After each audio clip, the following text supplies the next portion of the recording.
So at the moment, I count that we have 11 committee members here. I'm just stating that. I always like to make sure we know we have our official count. So I just want to take a quick minute to look over the agenda. We tried to structure this agenda to save as much time as possible for talking about the articles, which is our key work that we have to do this evening. We do have a few other things to cover, both before and after getting into the articles.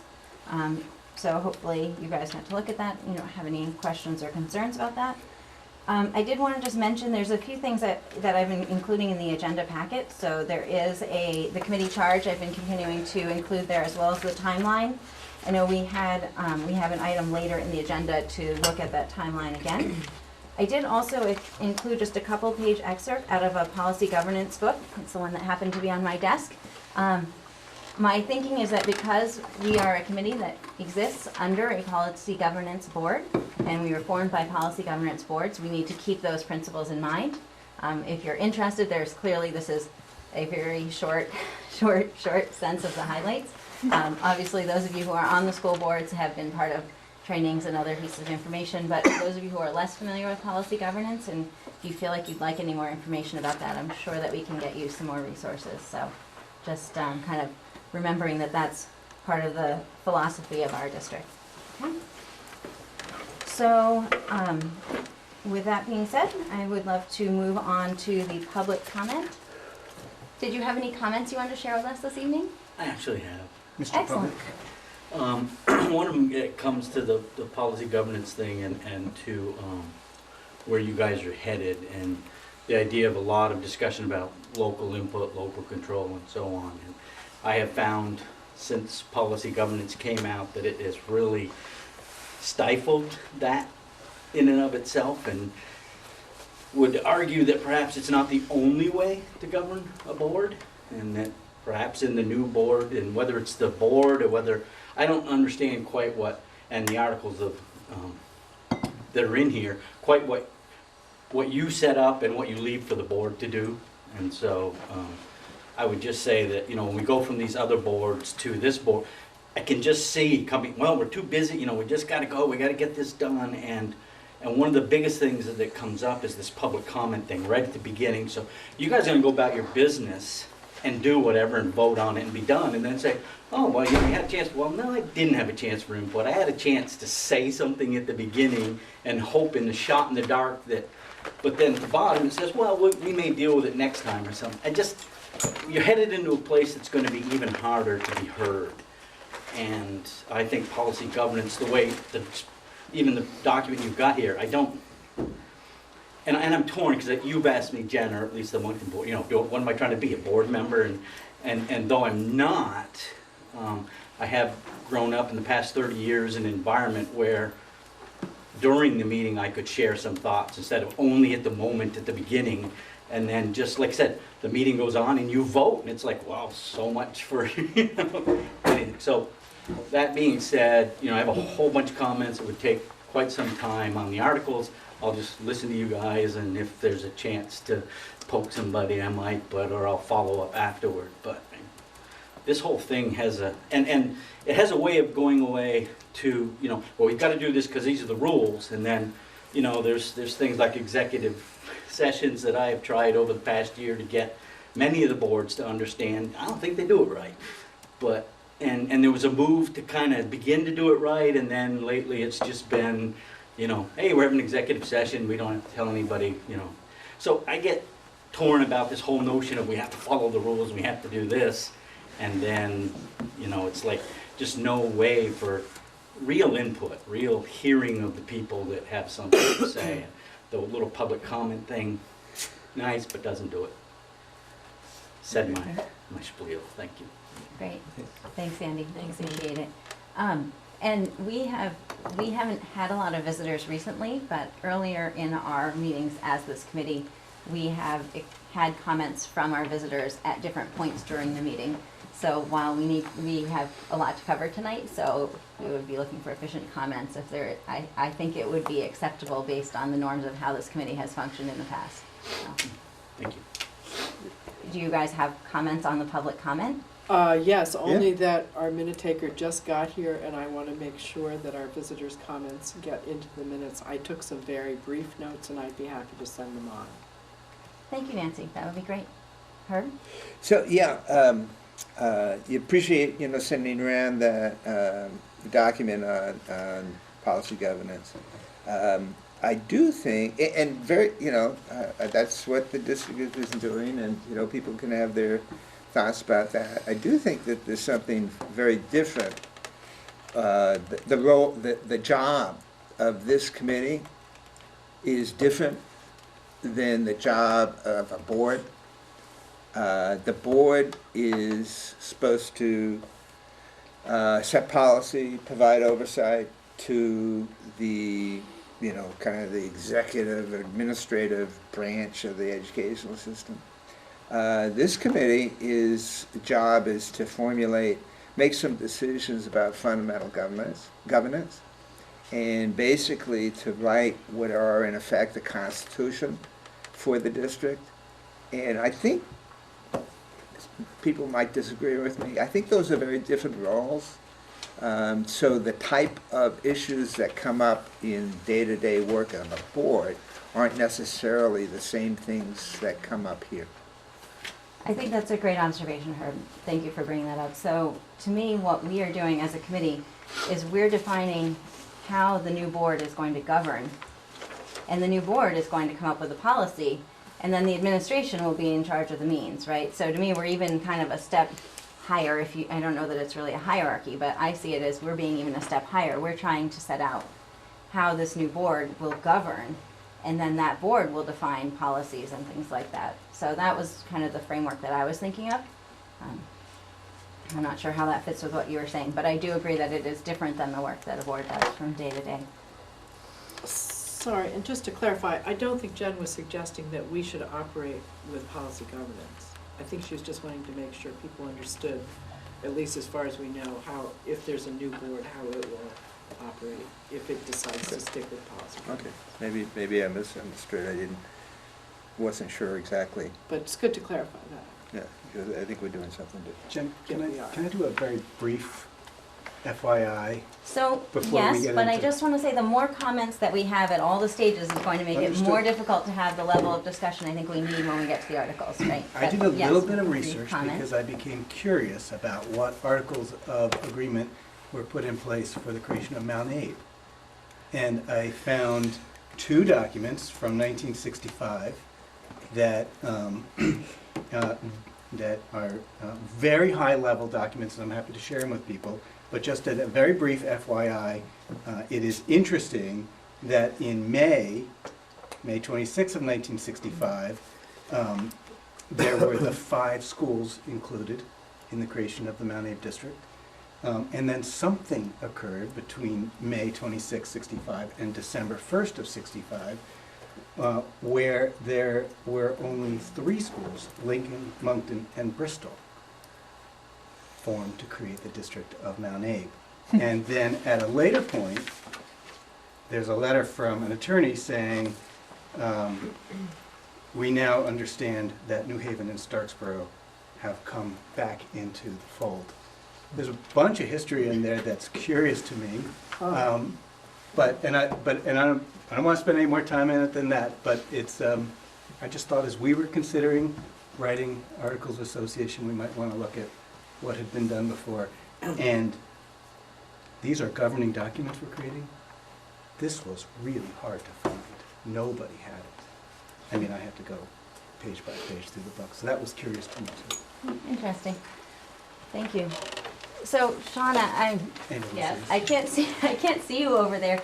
I wasn't certain if you would be able to set up over at the librarian's desk, but if you're happy where you are, I can if you want me to, if that would be easier. I just want you to be set wherever you are. I'm good, I mean, I know everybody's voices, but I'm happy to go over there if you want to No, like make eye contact.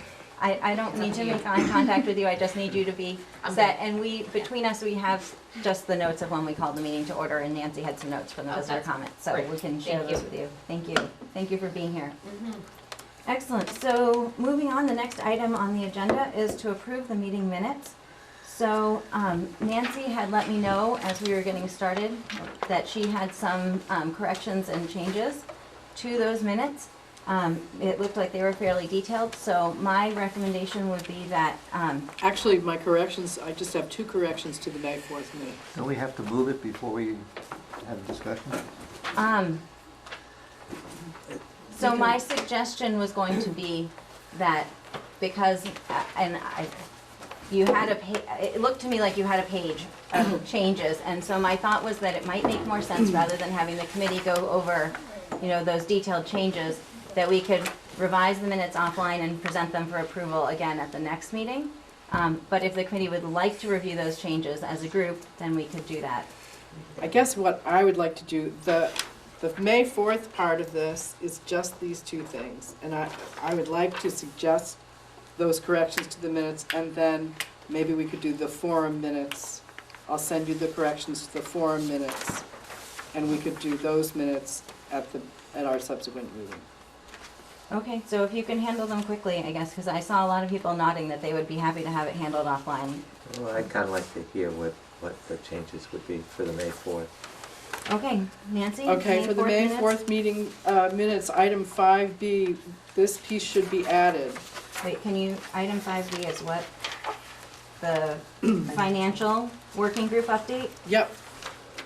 No, sorry, then it's the education quality standards and equity update. That's So 5C. 5C, sorry. That's right. It should read, the working group on education quality standards and equity has not yet discussed the question of what additional steps can be taken to better achieve equity and to continue to move toward meeting the Vermont education quality standards within the existing governance structure. Where does that go? Is that a correction or that's an It's addition? an addition. To, is there a specific place you want that addition? It could be at the beginning of that, or it could be at the end of that, doesn't matter. Yes, Dawn? Could I just point out, if we're gonna look at this now, we're gonna look at it again next time. We could have it at, because you're There's gonna, only one other correction to the May 4th meeting minutes, and it seems important. Could you read your suggested addition again? I can send it to you, but do you want to hear it again? Well, you wanted to discuss it here, so yes, I would like to hear it again. It's an addition to that report, and it can go anywhere at the beginning or at the end. The Working Group on Education Quality Standards and Equity has not yet discussed the question of what additional steps can be taken to better achieve equity and to continue to move toward meeting the Vermont education quality standards within the existing governance structure. I would say that could be inserted directly before M. Wizzle, after the sentence, the group was split with whether consolidation would affect the equity or outcomes. It seems like a natural place for it. Okay? Works for me. Okay, That's good. excellent. Can you send those to me, please? I will be sending it to you, Shauna. Thank you. And I did, just so you know, this is probably an appropriate time, but Nancy had sent me her notes from the community forum, which I took some pretty detailed notes myself.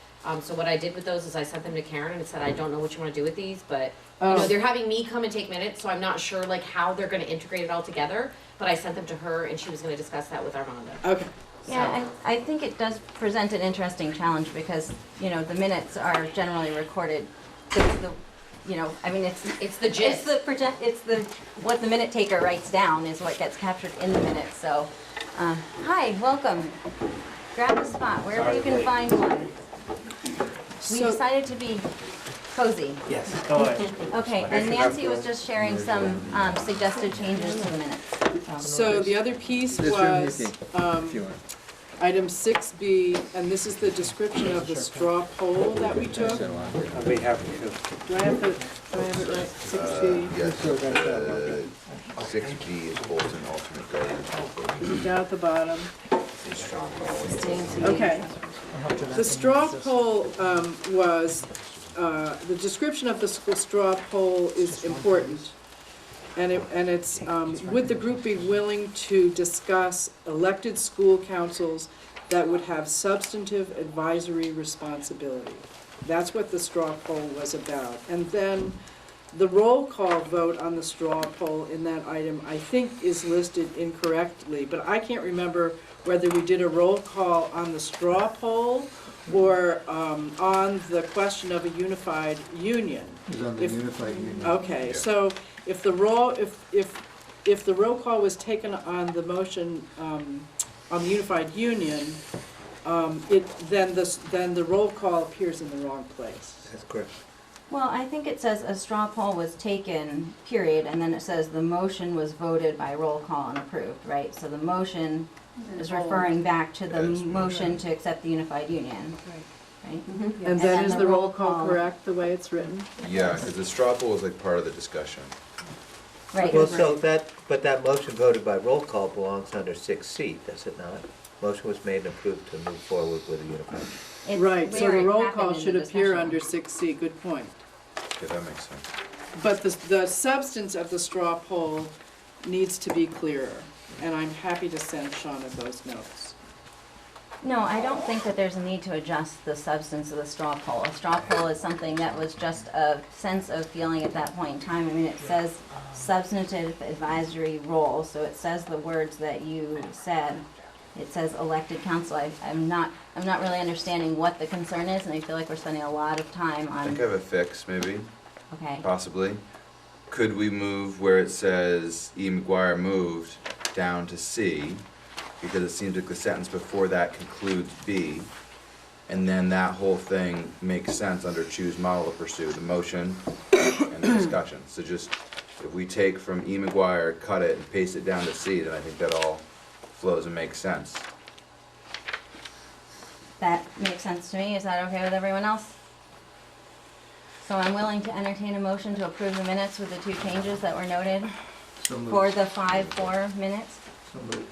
Thank you, Ed. Seconded by Caleb. All those in favor, please raise your hand. It won't make clear that the straw poll went down. I'm sorry. I see that we have people not raising their hands, so let me actually get a count. We have 1, 2, 3, 4, 5, 6, 7, 8.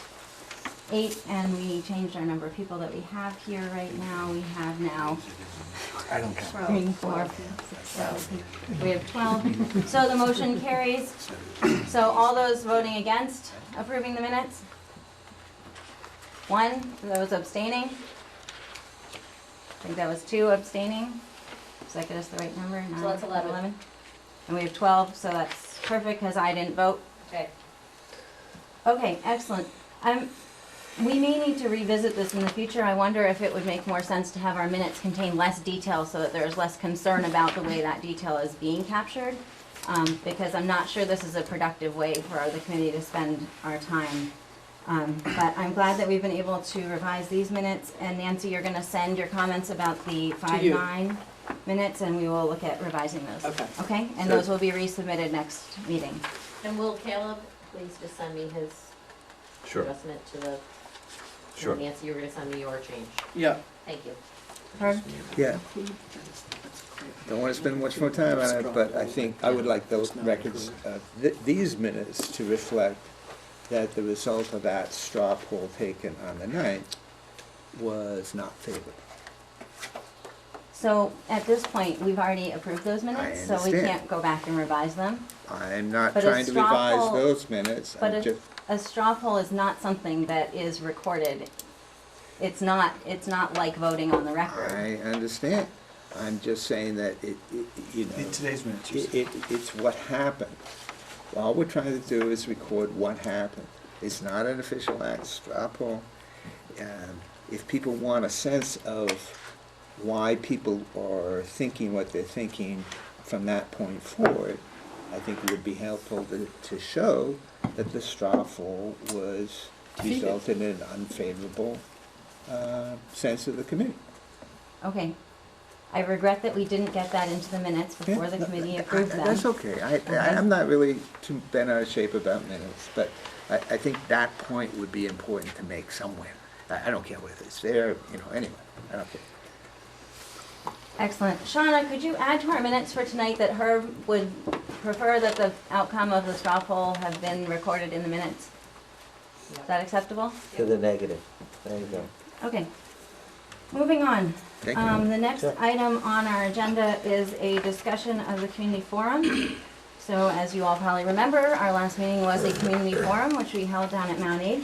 We also had a number of our community members volunteer to talk with community members at the Bristol Works Open House on Friday. I know I personally haven't heard anything about how the Friday event went, so would anyone like to give just a quick 30 seconds what that event was like? Steve, were you there? I was. I probably didn't man the booth all that long, but No, there you was didn't. not. You were sort of flitting around. I was indeed. I will say that we didn't, when time when I was there was not many discussions that were had, so. The weather was not It favorable. was wet. It was very was wet. It was not favorable to a good attendance. Food For was the- good. The food was good, but overall, the attendance for the whole open house, I would say, was No, we should not what they feel wanted. slighted in No. that regard. No. Okay. And people did stop and ask questions. And Excellent. Well, thank you to everyone who was able to volunteer some part of their evening to be there, their Friday evening no less, so. And Allison for your work getting everything set up for that. So, just wanted to have a chance for the committee to share any reactions from our forum that we had last Monday. If anyone has anything, I just didn't want to dive right into the articles without a chance for any sort of reaction, if anyone wants to share anything. Let me see if, does anyone else want, I will definitely call on you guys, but I would love to hear from other We members were of the waiting committee too. until other people wanted to say Does something. anyone else have a comment they want to share, just so we hear a balance of voices?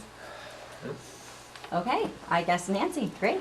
I Thank you for don't being think, patient. we had about 25 or 30 people. I don't think it was a representative sample of our communities, but it was overwhelmingly negative on the question of unifying. Excellent, yeah. Herb? I don't want to take any more time. I don't think that that was my goal. My goal is in trying to make sure that everyone has an opportunity to share an opinion if they'd like to. Would you like to share an opinion or not? Yeah. Okay. Ed? I would agree with Nancy's first comment that it wasn't representative of the community, that those who were in favor of it didn't come. And we know that there are a lot that are in favor of it from the survey. Unless that's not a representative sample either. And we can't be sure about that. Great. Any other reactions? Anything that you kind of left, that you've been thinking about, having left that? I know you guys spend all your free time reflecting on Act 46, but Mike? I just strongly encourage, I don't know if it's up on the website yet, but I strongly encourage folks who weren't there to take some time to listen to it. I thought there were really important substantive comments that were made. I don't know how representative that sample was of any individual town or of the district, but I think there were interesting points made, and I just hope people take the time to listen to it. Great. Armando? Yeah, Mike, I wasn't there obviously, but I did read the minutes. So I guess I would, just to, the few points that I did see was the concerns around local control and the idea that the school board seems to be an important issue for some folks. But other than that, I don't remember hearing a lot, so maybe maybe folks can talk about that a little. So Jennifer, I mean, that's what I wanted to add, was that there were some other things, Armando. People expressed the view that they really weren't convinced that a unified district would improve quality and reduce costs. So there were, I agree with Mike, you know, there were some much more eloquent statements made by community members than certainly I've been able to make. Yes. And I think, I mean, there's two different levels of this. One of them is what's right or wrong for us to do, and another one is what is the view of our community and what is the view of thought leaders in our community and our communities. And I say communities because this does have to be accepted by the majority of each of the 5 towns. And I just think that we should recognize that there may be some pushback, and maybe some organized pushback about what this committee is attempting, is doing, and where this committee is going. That might be fine, we might say, who cares, we're gonna keep pushing because it's the right thing to do, but we should do that with open eyes. Great. I would like to add just one thing, that I also heard people saying that they came looking to be convinced, right? To look to hear why this was the right thing. And I want to say that the presentation that we gave was structured intentionally not to advocate in any particular direction, only to inform about the decisions and the process that had been happening up to this point.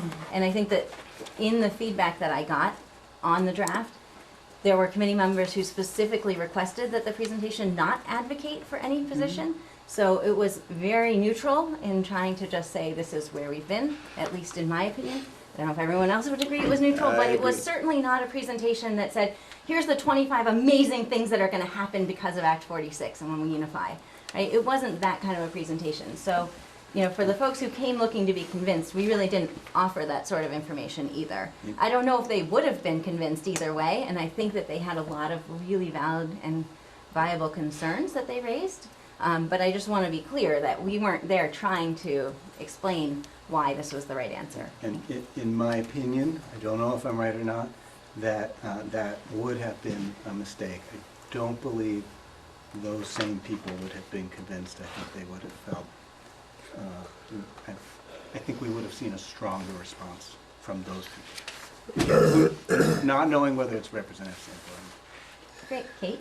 I wasn't able to be there, but I did hear back from people, and I've been speaking to people, and I did read, thanks to Allison for the summary, and I just hope that moving forward we can take the concerns from the community and try to adopt them into our articles as much as possible.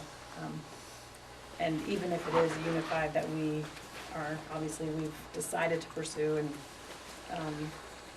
I don't know if we're gonna try to convince everyone right away, but I just hope that we, you know, take those concerns and try to plug things in where we can, and where it's legal, obviously. Great. Thanks, Kate. Steve, did you have your hand up too? Or? I did not, thank you. Oh. Any other comments? Okay. Excellent. Well, I think it's important for our committee to continue to hear. I think it's important for our committee to continue to hear from our community and to keep those opinions in our mind as we're working through all the work that we have to do. Obviously, this isn't just about us deciding what's the right thing for the community. It's to make sure that we are taking all of that input to the extent that we can and moving forward with that. So, all right. So we're going to move on to agenda item number 5, drafting the articles, a report for a union district. So I know Andrew had a few comments he wanted to share with us, and then I'm going to talk just briefly about how I was thinking we would go through this, and hopefully that will help us to get going. So Andrew? Thank you, and I'll be brief. I have two things I want to talk about. The first is I had some conversations with the 2 attorneys who have worked with the other districts that have had merger proposals that have gone in front of the state board. There are 2, Pietro Lynn and Chris Leopold. And What was the first name again? Pietro Lynn. Pietro Lynn. Pietro Lynn Oh, okay. and Christopher Leopold. Yeah, I know. And so my goal was to find out their hourly rate, what their availability was. I mentioned to both of them that this committee was going to be considering some non-standard articles for inclusion. And I think it's important this committee hears the reactions that I got from those attorneys. One said, I've gotten very used to telling committees no. The other attorney said, I've gotten telling committees no. And the other attorney The attorney said that? Can you let me Yes. speak? No, Thank I just you. didn't understand what he said. Yeah. Yes. The other attorney said that he is used to being the heavy, and that he can be the heavy if need be. They made some other comments that may shed a little bit of light on this. One was that we're not going to reinvent the wheel. And I'd like to thank Mike for bringing in the documents from the Mount Abe merger 50 years ago, because one of the other comments that was made is that there's no mystery to forming a merger, that we're not reinventing the wheel, that we're not starting from scratch. Another comment was that this committee can benefit from the work done in other mergers by looking at those documents that have been approved recently. Another comment was that one of the reasons that a consultant like myself is used is because we know the nuts and bolts, and that I am less expensive than the attorney. I think one comment that really struck home for me was related to some of the issues that we've been talking about. An attorney said that if the article is looking to do something that is not contemplated by statute, then it is not acceptable. I think that that's very important. The committee be aware that if we're trying to do something that is not contemplated by statute, we're going to have difficulty finding an attorney who's willing to stand behind it. Is that all of the comments that you wanted to make, Andrew? That's from the attorney. Right, and I'd like to just say that, so I had asked Andrew to speak to the two attorneys specific because we will need a legal review when we have our articles and our report finished, and so we just didn't want to wait till we got to that point. So I'd asked him just to find out who the attorneys were and to get some background information from them. So that's what originated this. Ed? This may be a naive question, but I understand what AOE's role in review is, and the Board of Education, pretty much. What is the lawyer's review about? What is their purpose? There's two things. The first is to make sure that when it gets to the AOE that we're not bringing something to the AOE that is a rough draft. They want to know that an attorney has looked at it.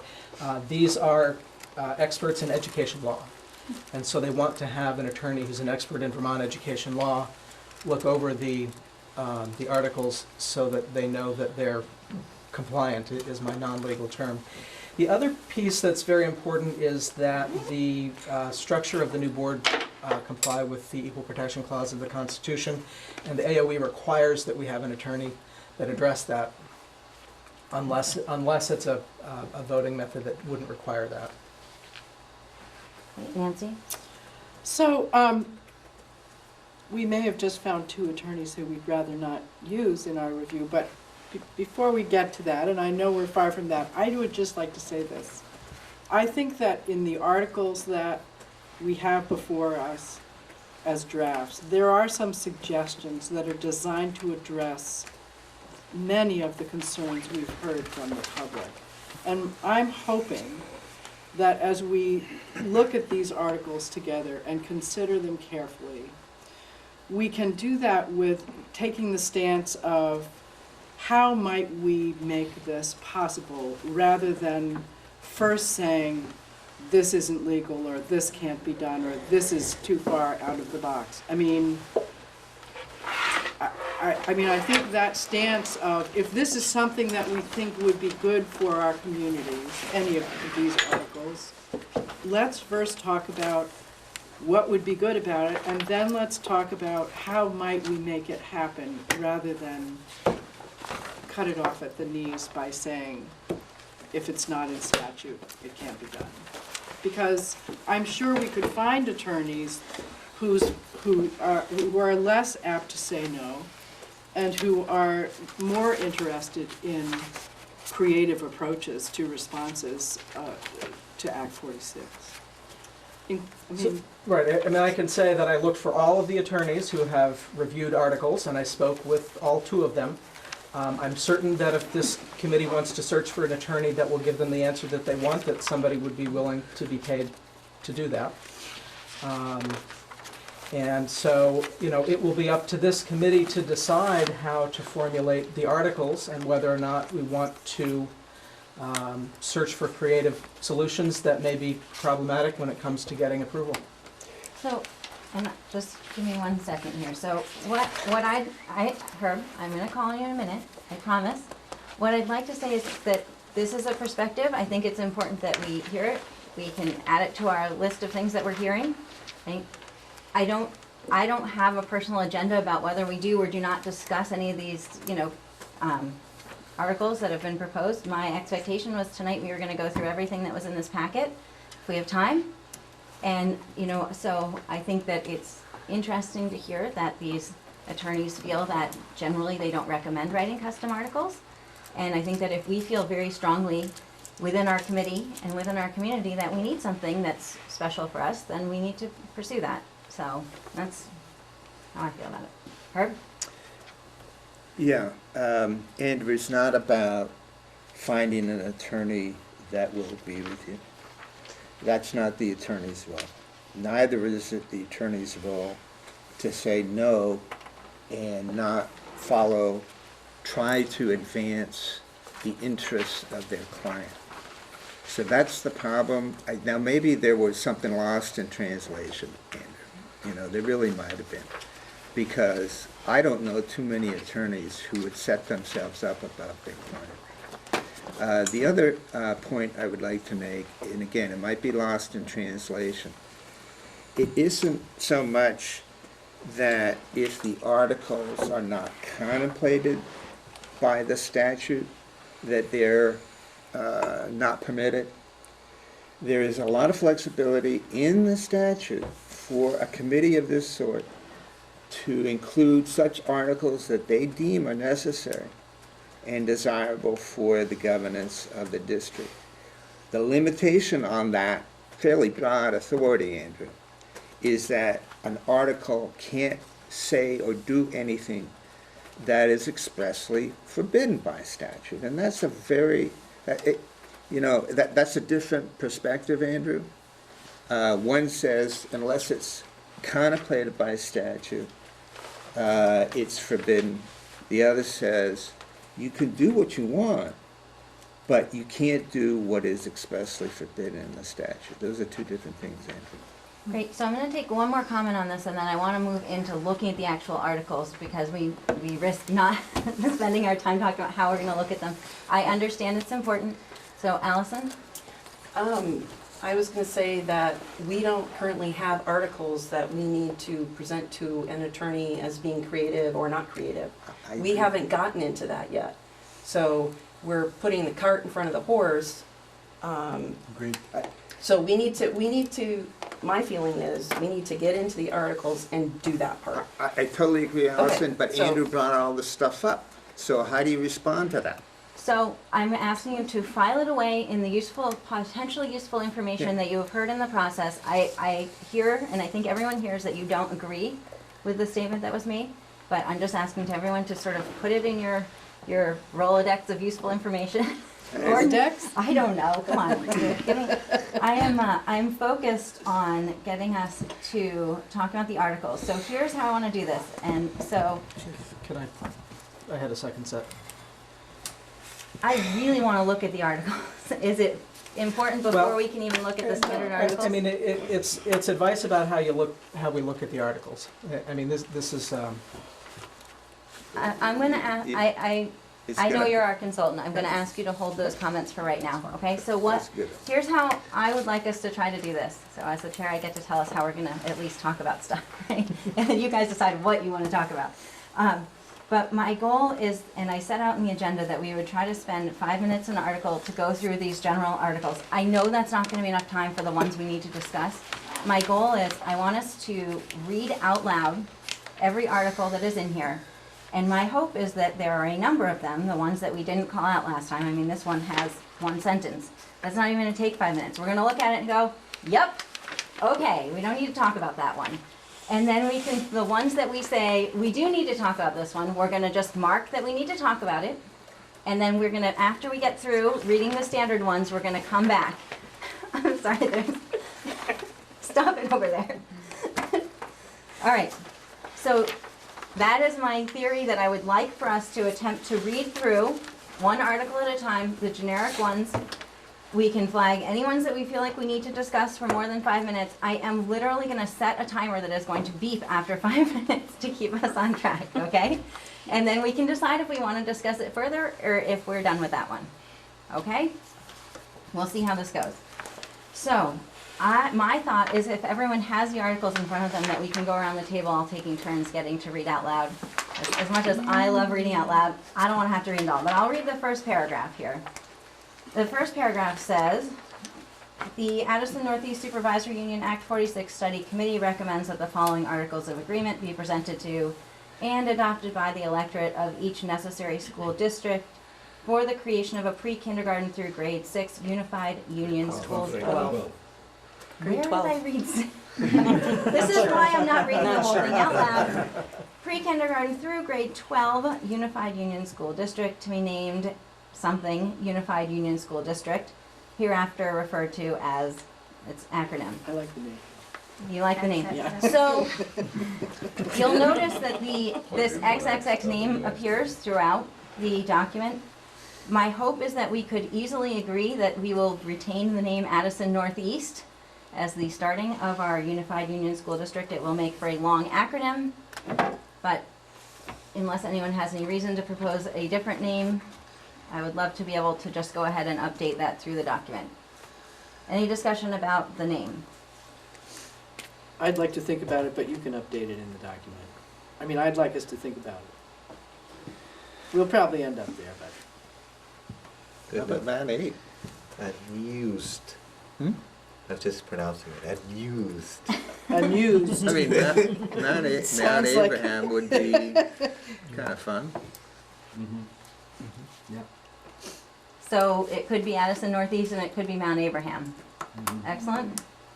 Those are options, which is the opposite of a decision, but they're options anyway. I think for the purposes of reading this today, we don't need to have the name, but it would be great just to, if we can cross that off the list. Yes, Mike? My one comment about the name is that it is an easy opportunity to engage people in being a part of a decision True, absolutely. and feeling like they have influence, but I think we could say one. Does anyone know what the new unified union is that was Addison Central and what the new unified union is that was Addison Northwest? I'm partly asking because Addison Central and Addison Northwest. they are. Well, so I just do want to point out that we often trade mail and phone calls that are destined for each other Misdirected. because of our, they're misdirected. people are challenged by that. Okay, there's so we five. will not resolve the question of the name right now. Maybe we will come back to that at a later point in the meeting.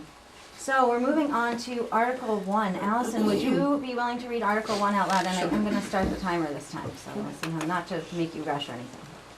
Go.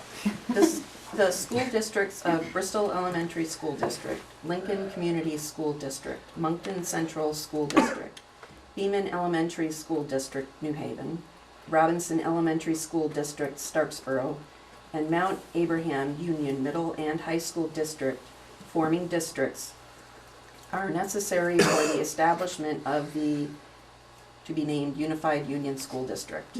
If all of the forming districts vote to approve the merger, the Unified Union School District will commence full educational operations and services on July 1, 20-something, under the provisions of Act 46.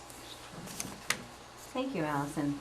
So I think in our presentations, we have said July 1st, 2018, based on our proposed vote in November. Does anyone have any objection to updating the operational date to July 1, 2018 throughout this document? Excellent. Is there any other discussion of Article 1? I have a question. Great. So if any one of the districts was not part of the unified union, would that get us below the threshold, or is there some wiggle room with the number enrolled student threshold? Just curious about necessary versus advisory. So I believe because our committee has chosen to pursue a unified union, all of the schools that are participating in this committee would be considered necessary. So that if any town does not vote in the affirmative, then no union will be formed. Right, that's the implication of choosing a unified union as opposed to a modified union. What was the date, July 1st, 2018? Okay, Ed, you get Oh, the easy I one, get Article the- 2. Additional districts. There are no additional school districts being recommended at this time. We went over the time. Okay, Nancy? No, I just want to say, I really love this one, and, but I also, one of the things that I want to say, I think I like about the articles we've just read, and that I think is very important, is that there are headings that are pretty clearly describe what the part is, what that article is about, and I think we need to be consistently doing that through the whole document. Great, so when you read your article, if you could read the heading and the article, how about So, that? That would be Jen, great. just for Yep. process sake, I think that we've made decisions that those first two articles don't need to be revisited. So what I would, so this was my thinking, is that when we get through reviewing the standard articles, all the ones that we have not identified for further discussion, I'm going to request a motion Okay. that says that we're okay, I don't know what the motion will say, but something along the lines of that we're okay and don't need to discuss these further. With those motions. Does that make sense? Yeah. Okay, Sarah, could you read Article 3? Yes, Article 3, grades to operate. The UUSD will operate grades pre-kindergarten through 12th, PK-12, to provide public education to all of the students in the Unified Union School District. Any discussion? Andy has a comment. I was confused by this only from the distinction that operating pre-kindergarten for all the students isn't what you do today. You give this money out to the you're not, is this a change, are you gonna have to physically change what you do to incorporate? what And we do. just because it says you're gonna do all the students, and you don't do that now. Right now, it's offered. Right, so Right, and we the pay a lot. pre-kindergarten with the tuition for the 10 hours a week to the, Right. Okay. the childcare centers classifies as that. District. But Andy's point is interesting, because this says operate. And is that what we mean? I mean, maybe it's fine, but. PK is statute. It's That's statute. act. But his point is, he says, Mike's point was, it says operate, As opposed to administer. yeah. Some of us do operate, but I mean, there are some Yeah. schools that operate, it, so I think I'm not sure, but I think the law says operate pre-K to 12. As long If as this they're was pre, passed as by the long as they're voters- pre-K partners. So that's a good I just think it says we're question gonna about that run the word. pre-K. I'm not sure we wanna say So we're I gonna think this run the one needs to be the pre-K. one that we need to review. Just to make sure Okay, it's- so we will We're review gonna call Article it 3, so administer. Andrew, could I ask you to please look into what the term operate implies and whether With regard to pre-K. running a tuitioning program for pre-K classifies as operating? I'm happy to do that, and you can Thank you. tell me whether or not you want me to use our free resources or we're ready to start using an attorney. I mean, that's Well- the, is that, I Can you mean, to me, that's a question. Can you see what you can find out for free? Absolutely. Okay. Can I just add that we can only do tuitioning or operating? Right. We can't do both. So if we're going to be a unified union school district, we have to operate because we cannot tuition, and we do not currently tuition. That's very, Well- that has a big brouhaha going on right now. Well, That's why So- Vernon is having problems. So So, and I tuition- might have used that Okay. term incorrectly as it refers to pre-K, because technically, most of our towns are not operating a Correct. pre-kindergarten in the school. Right. However, under Act 166, I think was the one when Yeah, we. the universal pre-K. The universal Right. pre-K, we are currently in compliance with that and considered to be Right. operating pre-K through 6 at our elementary schools, Right. so. As a We district. just, if We- you could As a just clarify supervisory that, union. we'll follow up on that. Right. Just don't want all those programs to be shut down. Of course not, that would be very No. unfortunate. Okay. Okay, It would be the opposite. so we will continue, we will keep Article 3 on our list Okay. for discussion of the term operate. Excellent, so that brings us to Dawn to read Article 4. Article 4, proposed new school construction. No new school construction is necessary to or proposed for the formation of the said USD. Michaela's got a good one. Is there any discussion? Always have this in here. What is No, it, did 3 you get a really pages long long? one? Okay, so on Article 4, we could focus on Article 4, please. Is there any discussion of Article 4? Comma after the word for. Proposed 4. Okay, we're gonna add a comma after the word for. Great. Sorry, I was an English teacher.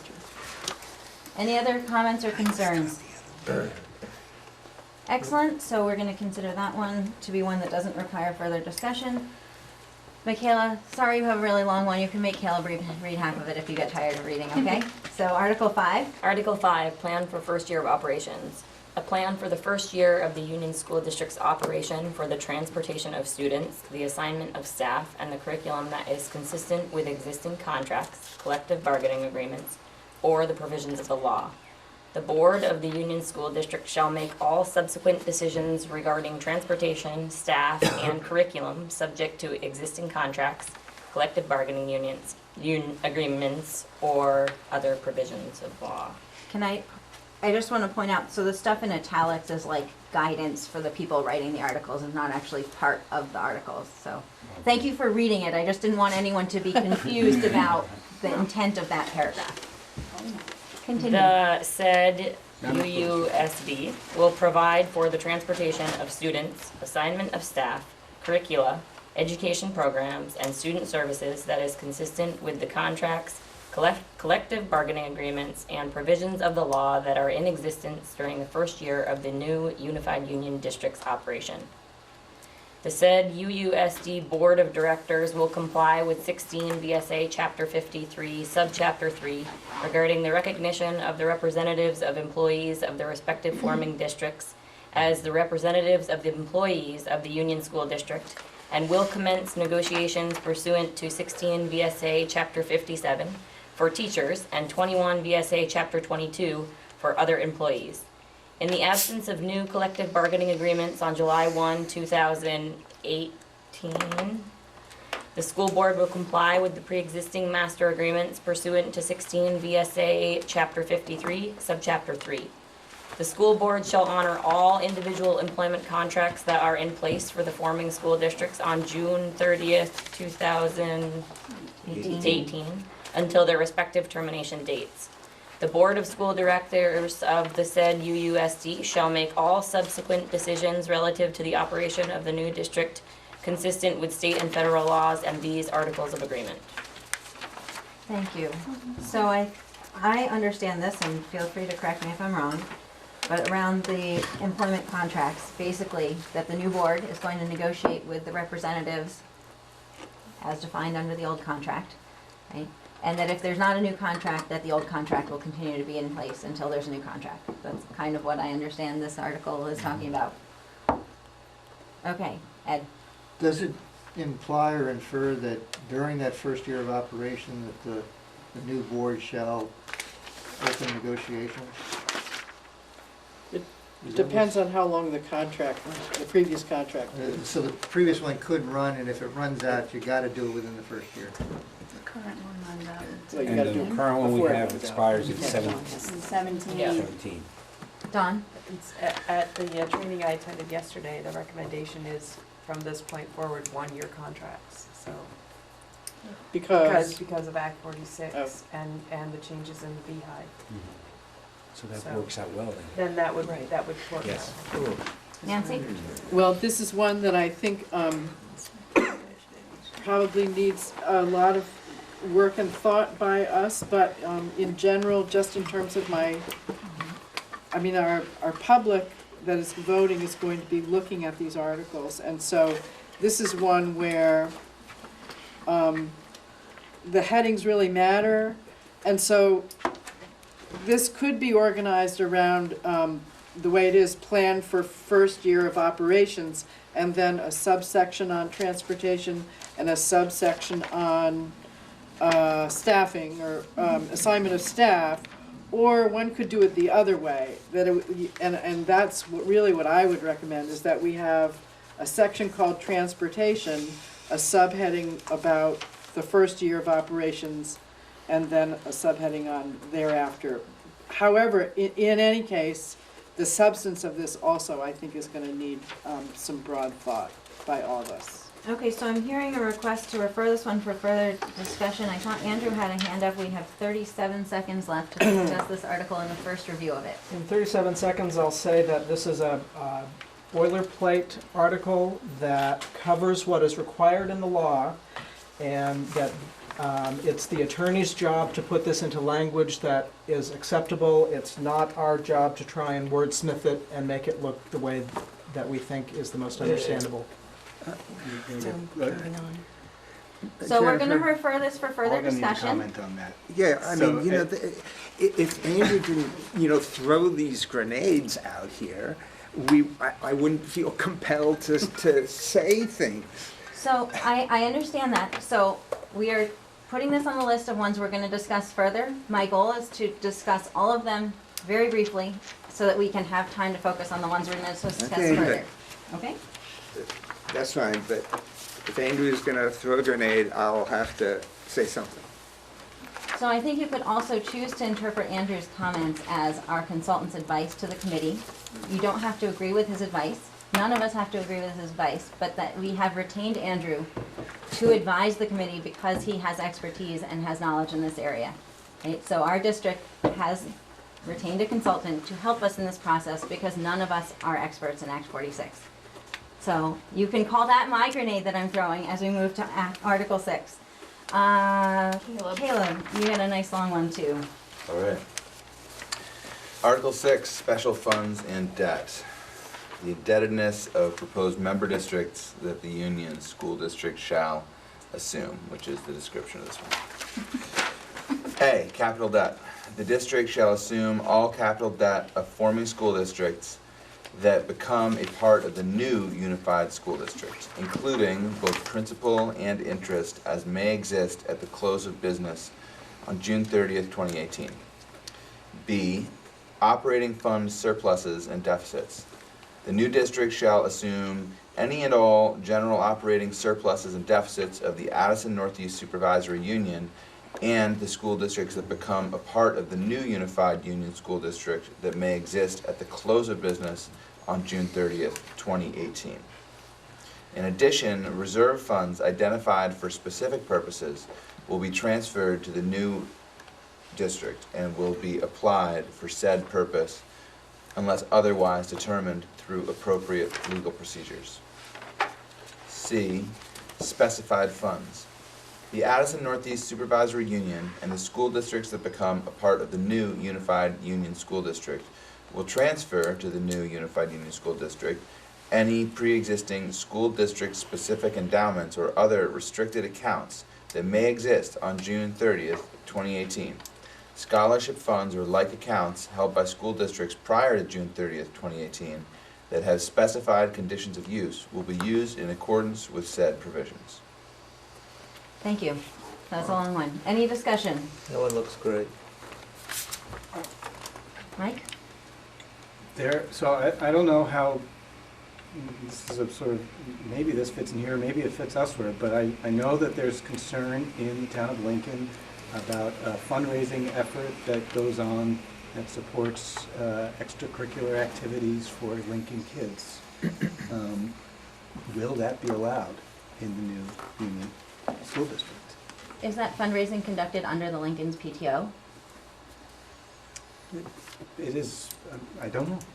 So I have some personal knowledge of this because I'm part of the PTO in Moncton, and several years ago, the PTO had to establish itself as a nonprofit. Prior to that, the PTO didn't really exist, and they passed all their money through the school, and that was actually not really the way that things are supposed to be done.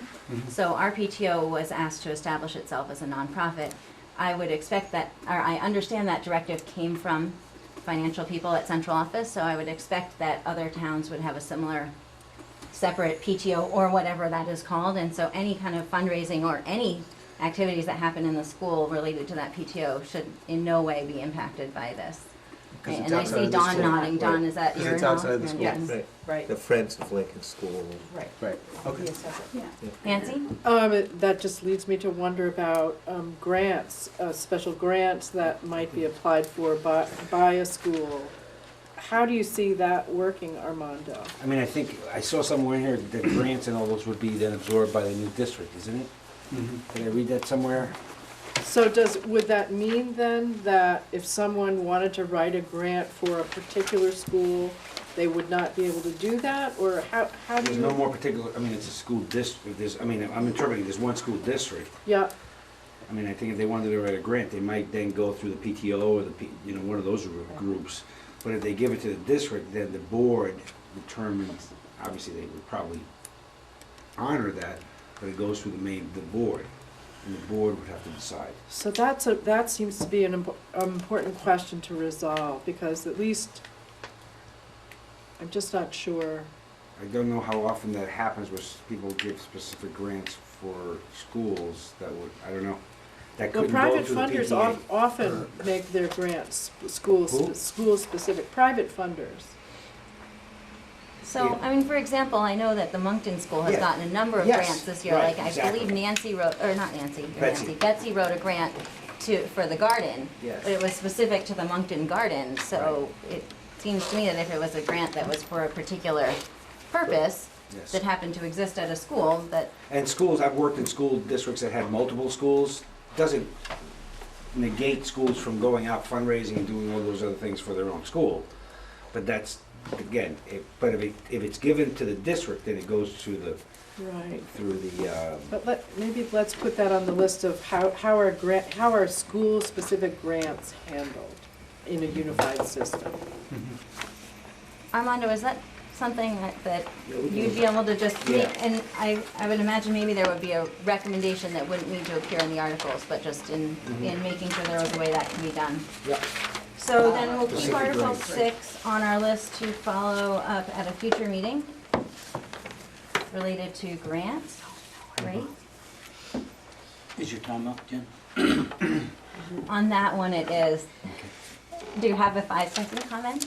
Merely that in here, I don't understand, because of the dates, there's nothing that, it seems to me, prevents someone from buying, selling, getting in debt or anything between now and June 30th of 18. Correct. There just seems to be nothing in here to prevent me from our school district running over and just saying, oh, it's just gonna get turned over to the district. That's all. That's my comment. I think, I think that's a loophole that the legislature is closing, because somebody mentioned that and they went, oops.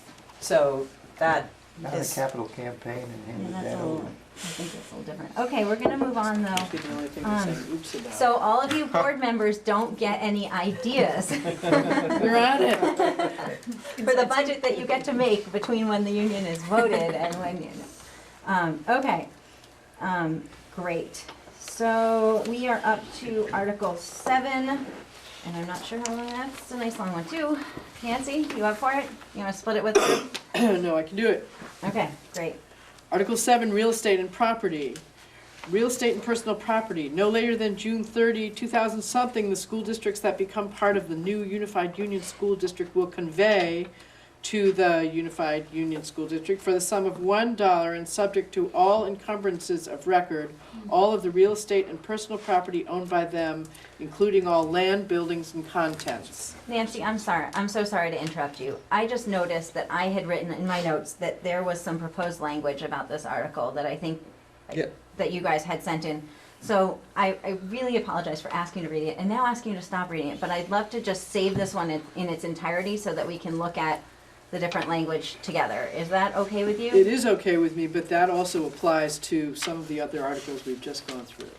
I tried to make very clear notes about the ones that had Okay. been sent Well, in, so the real estate. But that was the point on Article 5, that Andrew said, we just have to accept it just like this.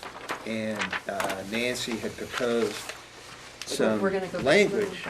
We're back to We're gonna it. go back to it. We're gonna go back. So, I'll go back. so If the proposed language didn't have the same name as the article, I probably considered that it was a newly proposed article rather than relating to an existing proposed article. My goal Some isn't of to them get into kinda the do semantics, relate it was to just if it was clearly about one that was in here, I figured we'd just talk about it all together at one time, if that's okay. Okay. Okay? Go back to 7. So we're gonna skip 7 for now, we're gonna skip 8, because we're gonna come back to those. So I know there was proposed language and a proposal around the number of board members. I didn't see any changes to the language as far as the board of directors' terms and elections, which is article number 9. You mean in the articles that I sent you that we worked on? I don't understand what you're saying. Yeah, you had sent some, and Right. Allison had also sent some proposed language that is included in the packet, so. Right, but if we didn't, I mean, the ones that I sent you were worked on by me and by Michael and by Herb. And if we didn't include one on Board of Directors' terms and elections, it wasn't because we were sure the generic language was fine. It was just, we were sure it was something that the group was gonna talk about anyway. Excellent. So, Okay. so I realize I'm trying to set out an approach that might be very clear in my head and might not be clear Okay. to everyone else. My goal was to read the ones that we didn't have prior knowledge, that we needed to have an in-depth discussion, and to say, do we need to have more in-depth discussion, or do we not need to have more in-depth discussion on this one? Okay, So, to my knowledge, no one had flagged the Board of Directors' terms and elections for further discussion. I would note that because we will be discussing how many directors we have, the numbers in the table might need to change. I'm hopeful that we could read this article and talk about whether we like the structure of it. You got passed, didn't you?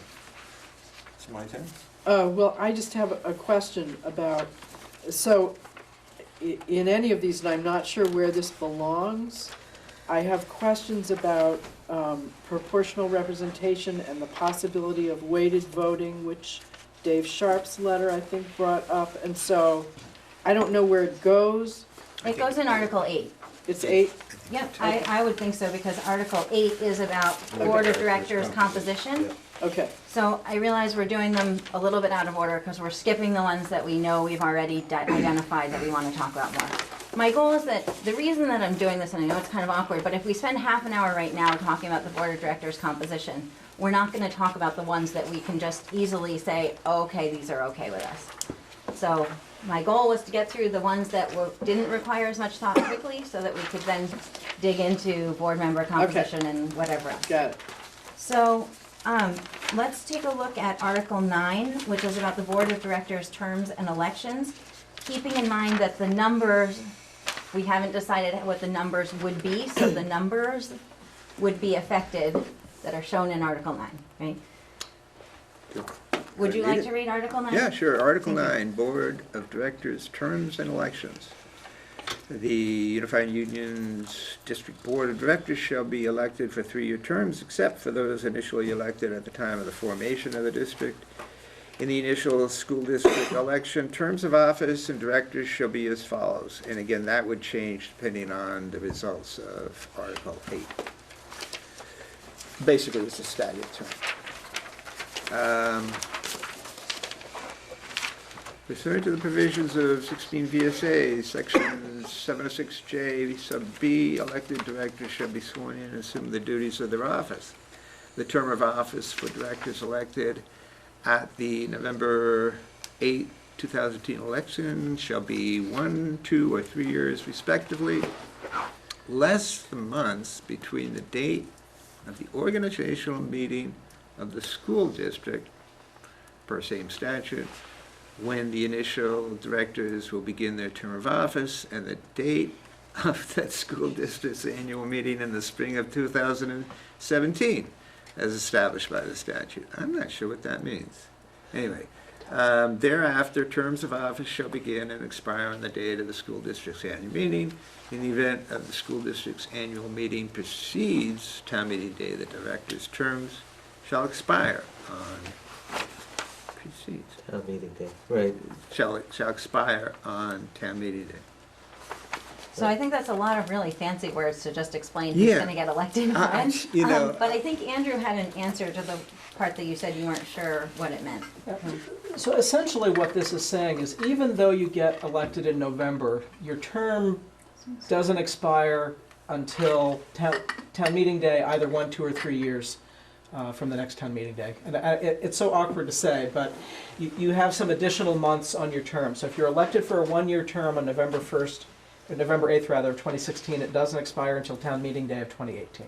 So 15 Right. months instead of Well, 12. then why Is would it that say before less? our, Less is that than- before the district's even formed? So Like, let's already make a note to expired? clarify the language. Well, I think, is this Do you just, have a this is one-year just term? standard? Well, That doesn't mean it isn't, that doesn't mean it's clear, and it ought to be This one clear. is what- Yeah, it just doesn't make sense to me why it would go, why you would expire your 1-year term before the district's even formed.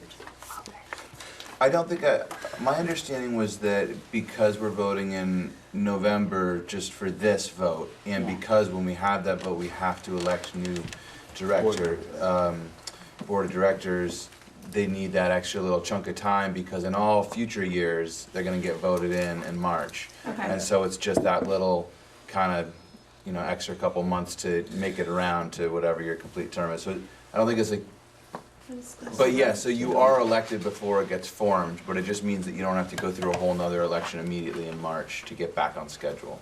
That's what maybe I got that wrong. Yeah, I just don't understand the word less.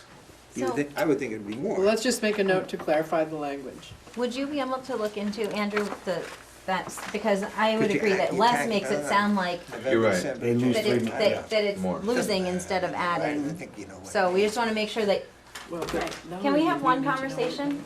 Did you guys have a comment you wanted to share with the committee, or? No. No? Okay, Ed?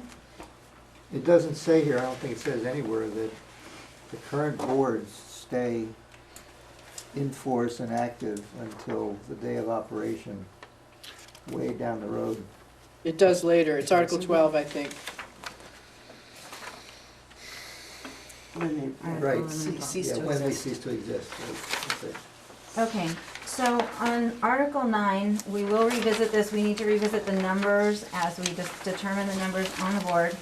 And then we're gonna ask Andrew to look into the standard language and why that is less instead of, I guess it wouldn't be more, but whatever, Plus. more. Plus the It seems months, like it yeah. should be plus, cause it should be a year plus a month. Yep. That make sense to you, whenever we're asking? I'll, We just wanna make sure it's saying the right thing. hopefully I can get an attorney to speak English. Well, it might be that the boilerplate that this is taken from, they had a vote in May, and so they wanted the one, it might be that we're looking at the wrong boilerplate, maybe. Yep. Nancy? I just want to say something about boilerplate. Boilerplate is great if it's clear, but the people who are going to be voting on this proposal are going to be reading these articles to know whether what they're voting for is something they support. And so it needs to be clear to like regular people, like us. If you can get a lawyer to be clear to regular people. No. I bet we part of the can, job. and that's something we should be looking for. And I bet they're out there. I love your I don't optimism. think there are that many, Nancy. Or Okay. education Clear specialists. clear lawyers. No, education In specialists. education. Article 10. Okay, so we're moving on to Article 10. We're up to Steve. How'd you get lucky with a short one? I don't know. All Must right. be, it's like engine number 9 or something, never mind. Article 10, vote on articles and new board. This is, the subject matter is the date on which the Union School District proposal will be submitted to the voters. The articles to create a unified Union School District will be submitted to the voters of each member school district as deemed necessary in Article 1 on General Election Day, November 8, 2016. The vote will be by Australian ballot, and ballots will not be commingled. Thank God. Great. Wow. Any discussion? Does everyone know what it means about the ballots not being commingled? You bet. Sounds very fancy. Sarah has I a question think- about that. I think what it means is that each town is counted separately. Separately, yes. No problem. That is what it means, and it means that because any one town voting no stops the unified union, That's I'm aware correct. of that. and so they can't be commingled. Okay, any further discussion on Article 10? Yay! Okay, cool. All right. Article 11. Kate, do you have? Article 11, operating date. the date on which the Union School District will begin operating schools and providing educational services. Upon an affirmative vote of the electorates of the forming school districts and upon compliance with 16 VSA, the as yet unnamed school district shall have and exercise all of the authority which is necessary in order for it to prepare for full educational operations beginning on July 1st, 2018. The as yet unnamed district shall, between the date of its organizational meeting under 16 VSA and June 30th, 2018, undertake planning and related duties necessary to begin operations of the Unified Union School District on July 1st, 2018, including preparing for and negotiating contractual agreements, preparing and presenting the budget for fiscal year 2018, preparing the as of yet 19. Oh, sorry, 19. Sorry. That's all right. Lost. Preparing the as of yet unnamed district annual meeting and transacting any other lawful business that comes before the board, provided, however, that the exercise of such authority by the district shall not be construed to limit or alter the authority and or responsibilities of the school districts that will form the new Unified Union School District, and that will remain in existence during the transition period for the purpose of completing any business not given to the new district. Thank you. That was a lot of terms. Nancy? I'm sorry to have to go back, but Article 10 talks about, the heading is vote on articles in the new board, and the copy only talks about really voting on the articles. So you don't need to talk about it now, but it seems like we may need to revisit that one and make sure it addresses the voting of the new board. That is a good catch. Thank you. We can make a note of that. I said yay too soon. Yeah. Okay, great. We will look into that. So on Article 11, I guess my only question, and this is just for information for me, the language seems to imply that after the new board takes over, the Unified Union School District Board takes over on July 1st, 2018, there still may be business being completed by the old board. Is that true? They may have some bills to pay, and there'll be a final audit that they'll need to Okay, approve before they fine. dissolve. I'm just trying to understand what it is that we were talking I about. think they're coming late. and I think that's discussed a little bit more in the next In Article article. 12. Okay, thank you. Yeah. Any other discussion on Article 11? Speak now. Okay, great. Article 11. So moving on then, Article 12, forming districts cease to exist. Oh, I'm supposed to let someone else read that. Mike, your turn. On July 1st, 2018, when the, I'll just try it, Mount Abraham Unified Union School District becomes fully operational and begins to provide educational services to students, the school districts that become part of the new Unified Union School District shall cease all educational operations and shall remain in existence for the sole purpose of completing any outstanding business not given to the Mount Abraham Unified Union School District under these articles and state law.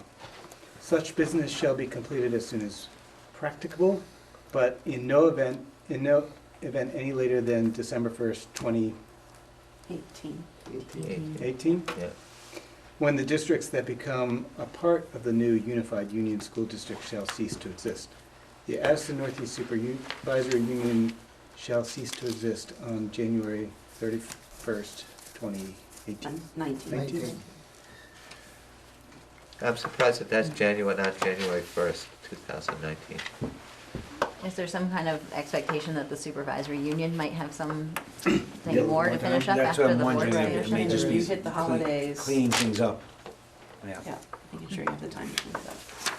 It's things that have been purchased that haven't been paid yet because for whatever reason, so there may be some. I have a question for Andrew. Yeah, go ahead. So, we've been assuming that the new board actually doesn't start work until 2018? Year before. Well, They would be formed roughly a month after the election, and they would begin their planning work. Right, they're planning work, but they wouldn't actually assume responsibility for operations, and you've mentioned the 2018 date. Why do you have to wait a year? I mean, I would think, you know, there's some planning, there's overlap, I understand that, but why does it have to wait past 2017 sometime?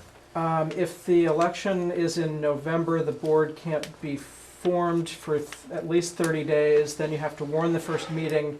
That gets you into late December or early January, at which point you need to prepare a budget. I hear you. So you would be asking a new board to prepare a new budget in a matter of days or weeks. No. I was thinking, you know, obviously the old boards have to continue to do the work up until setting the budget, but, you know, why do you have to wait another 15 months before the new board starts? So how soon does the new board start? And Well, they start, it's just a matter who is responsible, I think. Can I take a stab at this? I mean, the way I understand it is that the articles are trying to be very intentional about who's in charge at what point in time. Right. Right, so as long as the school districts continue to operate as Moncton and Robinson or Starksboro, whatever you're called, it's your board, that board that's in charge. Once those town school districts become a unified union district, then the unified union board is in charge. Right? And so that happens at the point of that becoming operational. but the Unified Union Board begins its work right after election in November, planning for the, I mean, it's not. Right, planning, as we read in Article 11, planning and related duties necessary to begin operations, right? Including preparing for and negotiating contractual agreements, blah, blah, blah, preparing the Yeah, budget, all of that, right? It doesn't give a date that they start, but they essentially start right after their election. Just seems like a long time, that's all. Well, no, because, Sorry, go ahead, Michaela. Yeah. well, you were saying that after the election, then it's a month, then it's a warned meeting. The first time they're gonna, that group's probably gonna meet is gonna be late January, or late December, early January. Yeah. At which point in time, individual school districts have already been working on their budget for Correct. months. Correct. And are really warning a budget. Yep. And then their work at that point in time is figuring out how that board's gonna function and doing the behind the scenes work. They're not operating Right. anybody at that time. I agree. So that board, the school district boards will continue to operate the schools while that board's figuring out how they're going to operate. Yeah, but why wouldn't you start the new board July 1, 2017, you know, after budgets have been done?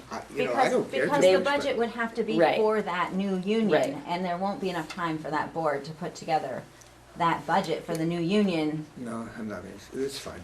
I'm not making myself clear. It's like, By Who the carries time out that whose board budget? joins and really meets, the budget will have already been decided and warned for individual schools for the next year. Yeah, I hear you. So we couldn't start a unified union on July 1 of that next year because there isn't enough time there to do all the budget work that has to be done for, that, the budgets will have been made for individual districts, not a unified union at that time. I totally agree. I just don't know why the Unified Union Board couldn't just take the budgets that have been approved and go to work. Because I don't think that But they're allowed it's- to do that. Well, Armando, Allison had a hand raised. okay, but we are over our time on this one, so we're just gonna keep it brief, and if we need to discuss it further, we'll refer it. I don't really care. I'm just The struck new by. Unified Union Board has to come up with its ways of operating, its policies, all of the things that make it run as a board. Those aren't, all we have starting are the Articles of Agreement, which are the basic fundamentals. But then the board as a unit, right, Dawn? I mean, it has to decide how they're gonna do that, and they can't do that from November 9th. They Oh, I have to be able to understand. work together. I totally agree. Okay, so I we'll just move don't on. understand the 12 months. That's fine, since he's fine. So I they're don't have to starting go from into it. zero I on mean, policies? Yes. Yeah, especially in just in this district, which is, I think, very weak on policies. Mm. Weak. Okay, moving on. So, do we need to discuss Article 12 further? No. Not from my perspective. Hearing no objections, I'm gonna put that on our list of ones that we do not need to discuss further. So we're gonna move on to Article 13. officially, we didn't have any proposed language submitted on this one, so I'm gonna read it now. Article 13 is Australian ballot voting. The new district shall vote on the annual school district budget and public questions by Australian ballot. Is what the language currently says. Nancy? I'm thinking that that may be a place where we want to address something about how the budgets are presented to the voters. Whether it's one budget or multiple budgets. But Rat, before you shake your head though, hear me out, okay? I'm just saying it's something I think we should talk about. Mike? Also think that we should have a discussion about having the budget voted on in a single town meeting. So I'm gonna take it that we wanna have further discussion about Article 13. That's kind of why I put so many disclaimers before I read it. I had a feeling we were gonna wanna talk about it, even though that hadn't initially been flagged. You'd have to change town meeting date and have it under a huge tent. Yeah. That'd be fun. Barbecue. Come on, 8. My personal opinion is I'm not sure that we want to add other things under Australian ballot voting other than the way that the budget is voted. Although if there is concern that we need to have an article that discusses the budget, that would probably need to be separate, because I don't think it goes in my opinion, I don't think it goes in that one. But, okay, so we are up to Article 14, provisions for closure of a school. We did have some language submitted about that, and we had some other additional articles that were suggested in the proposed language. So before we move to that, I would like to ask, and let me make sure that I'm clear, I would like to ask if anyone would like to make a motion that we accept the articles that have been marked as not needing further discussion, and those will be, Sean, are you okay? I'm gonna keep talking. Article 1, 2, 4, hold on. 10, no, not 10, 11 and 12. So 1, 2, 4, 10, and 12. 11 and 12. 11 and 12. I just want it to be 10. Is anyone interested in making that motion at this point in time? I'd be happy to make a motion to approve those articles noted. Thank you, Steve. Is there a second? I'll second. Seconded by Dawn. Excellent. Is there any discussion? I just had a note that you had one that you were going to discuss the name, so you had it as a discuss, at least in my sheet of paper. Which one? Well, we Article need to 10. establish the, wait. Ten's right, not Article on the one. Article That's one. one, That's but on the one. Preamble. Or was that the What's the preamble? I'm preamble? sorry, is Yeah. that, I got Yeah. it. Oh, okay, I'm sorry. Right, and then it would be updated throughout. Yeah. Thank you. Thank you. And Mike? So I guess I have a process question, and that's, are we at the end going to have a vote on the entire articles? Absolutely. I think that while I didn't make the motion, my intention in asking for the motion was for us to say that for the point of the discussion we are now, Yes, that we are not going to put these ones on the agenda for next meeting, I understand that. but they will continue to be part of the draft that we are working with. Right. And at the end of this, there will be a motion to accept all the articles. Absolutely. So are you moving to approve these articles? Is that the word you want me to use? Closed discussion. Steve, would you like to choose a word for your motion? I'm trying to choose said word.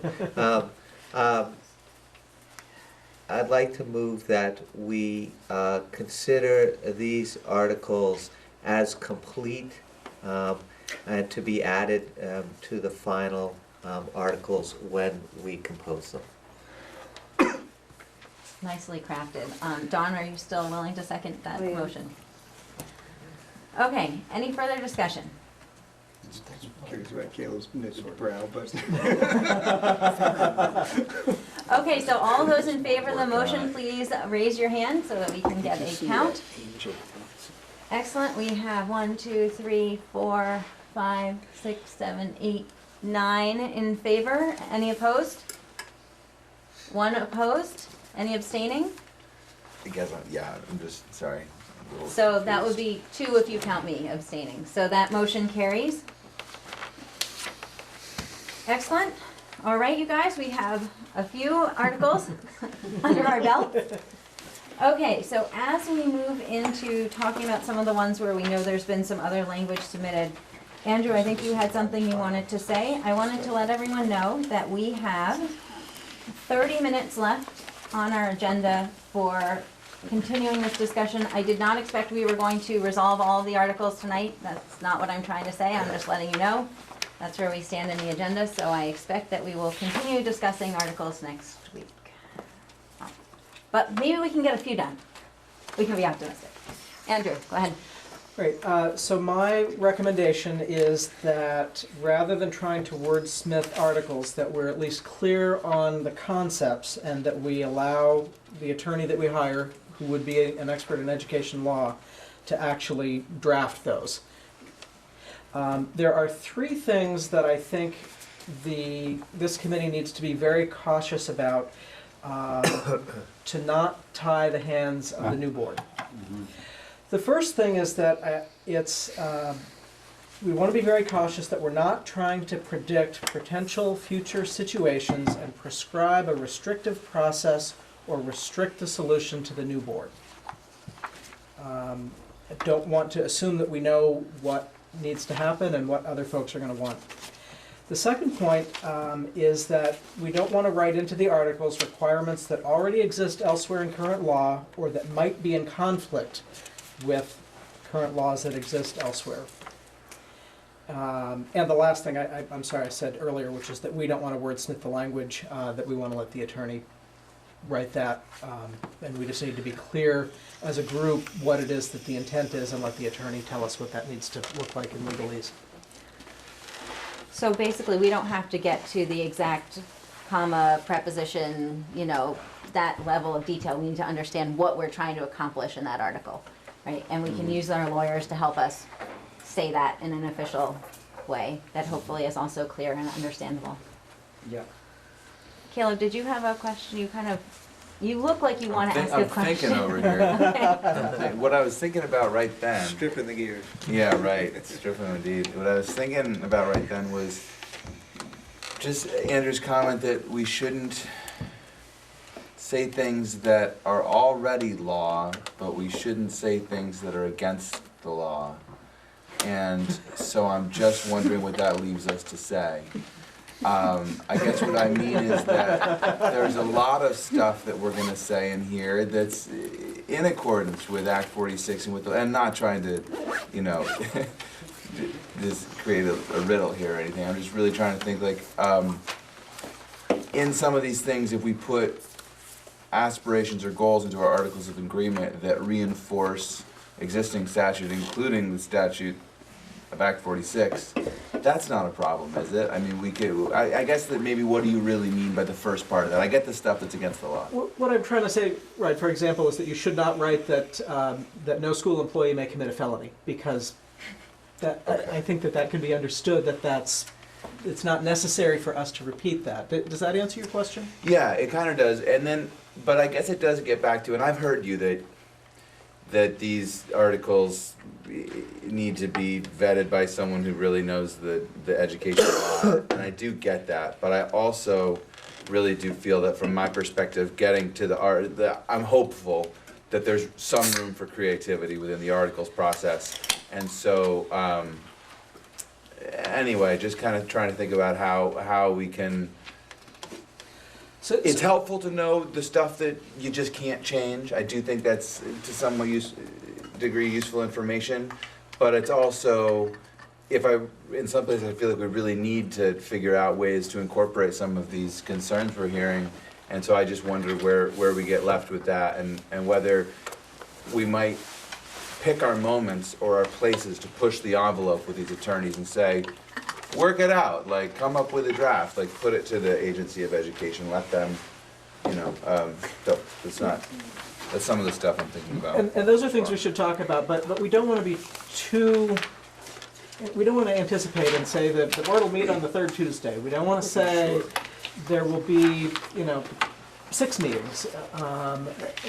You know, That level of specificity, I get that, Right. yep. that's all I'm I get it, trying to get at. okay. I think Herb actually gave me a really great vision earlier. He said we're writing the constitution of this new organization.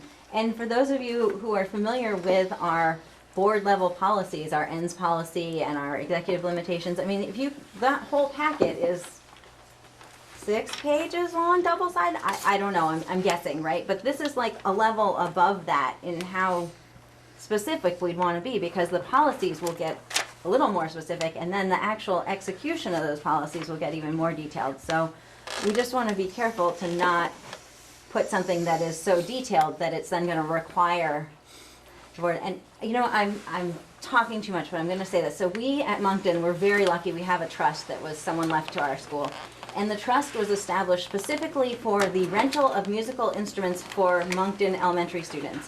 Well, this past year, our music teacher wanted to purchase a piano so that students could play piano at school. And it was determined that because the trust that we had was only for the rental of musical equipment, that we couldn't purchase a piano for students to play at the school because that was not in compliance. So, you know, sometimes when you think about something ahead of time, it seems like you're doing something really good in being specific, but that it can actually make it harder to accomplish your goal. So all of that is just to say that I hope that we will keep that in mind as we think about what level of detail we want to put into these articles. I saw a couple more hands. Ed? When the articles are finally published, is it appropriate to have these explanatory introductions in front of them that are more plain English? Or are they specifically going to be included? Do you know where those typically removed? Yeah, those would normally not be in there. Right. There's normally a preamble that is going to talk in plain language about this committee's vision. I think that there certainly are folks who will read through the articles, but I think they're more likely to rely on public presentation and that preamble that talks about what this committee's articles are going to do. Okay, we had a couple more hands. Herb? I mean, I hear you. I think Constitution talks about basic principles. Expressing a basic principle can be very short, or it might take a few more words. I think the core of the idea is that it's a basic principle. If you look at constitutions, some of them are very brief, and some of them take a little bit of time to figure out. You know, I think the Constitution around both the state and the federal around how you elect reps to the State House is actually, you know, pretty detailed. So I think it really may depend. It definitely is guiding principles, fundamental principles. But I wouldn't if you need to use more words to express that, I think that's okay. Great. Steve? I guess I'm ready to dive into this next set of articles. I think there's some interesting language here, and I'd really like to get going on it. Excellent. Thank you, Steve. Great segue. So the, let me think about how we want to start.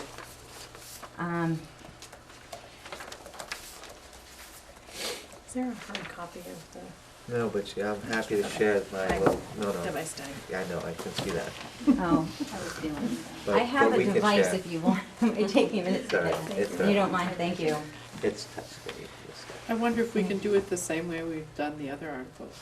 Right, I guess what I'm reflecting on is that there are some articles in the standard that we didn't read because there was similar language in the proposal. And we might Well, want let's So do I'd like that. to read them both, it's just that they don't always match up, so, I mean, why don't we just cross-reference them later, you know, combine, if there's a piece in this section that we think belongs in another section, we can deal with that later. I think it's the ideas that we wanna get clear about. On the table. right, I think that I guess what I'm trying to balance is that there are certain topics that need to be covered in the articles, and if there's a different way to phrase them other than what was in the standard draft, that's different than saying this is a new topic that isn't normally handled in the articles. So, Let's see how we go. let's see how we go. Okay, And let me first say, I was the person who sent it to you, but it was worked on by me and by Mike and by her. And In a there's- lovely there's- setting. So, Right, and there's Allison's stuff as well, so let's, My goal was to make it so that we could find it in the packet, so that we Okay. could refer to the pages submitted by so-and-so. okay, just so everyone knows.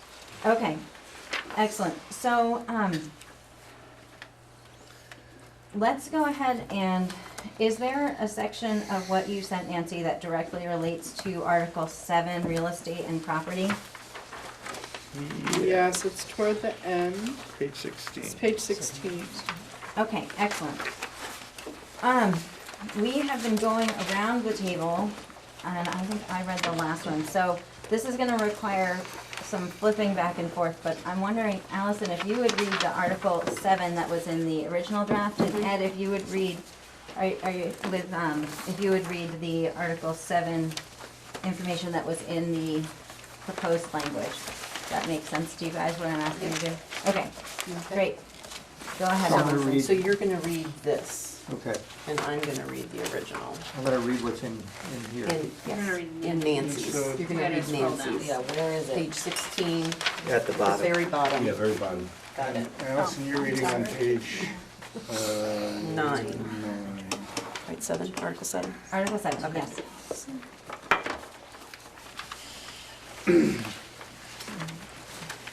Okay. Go.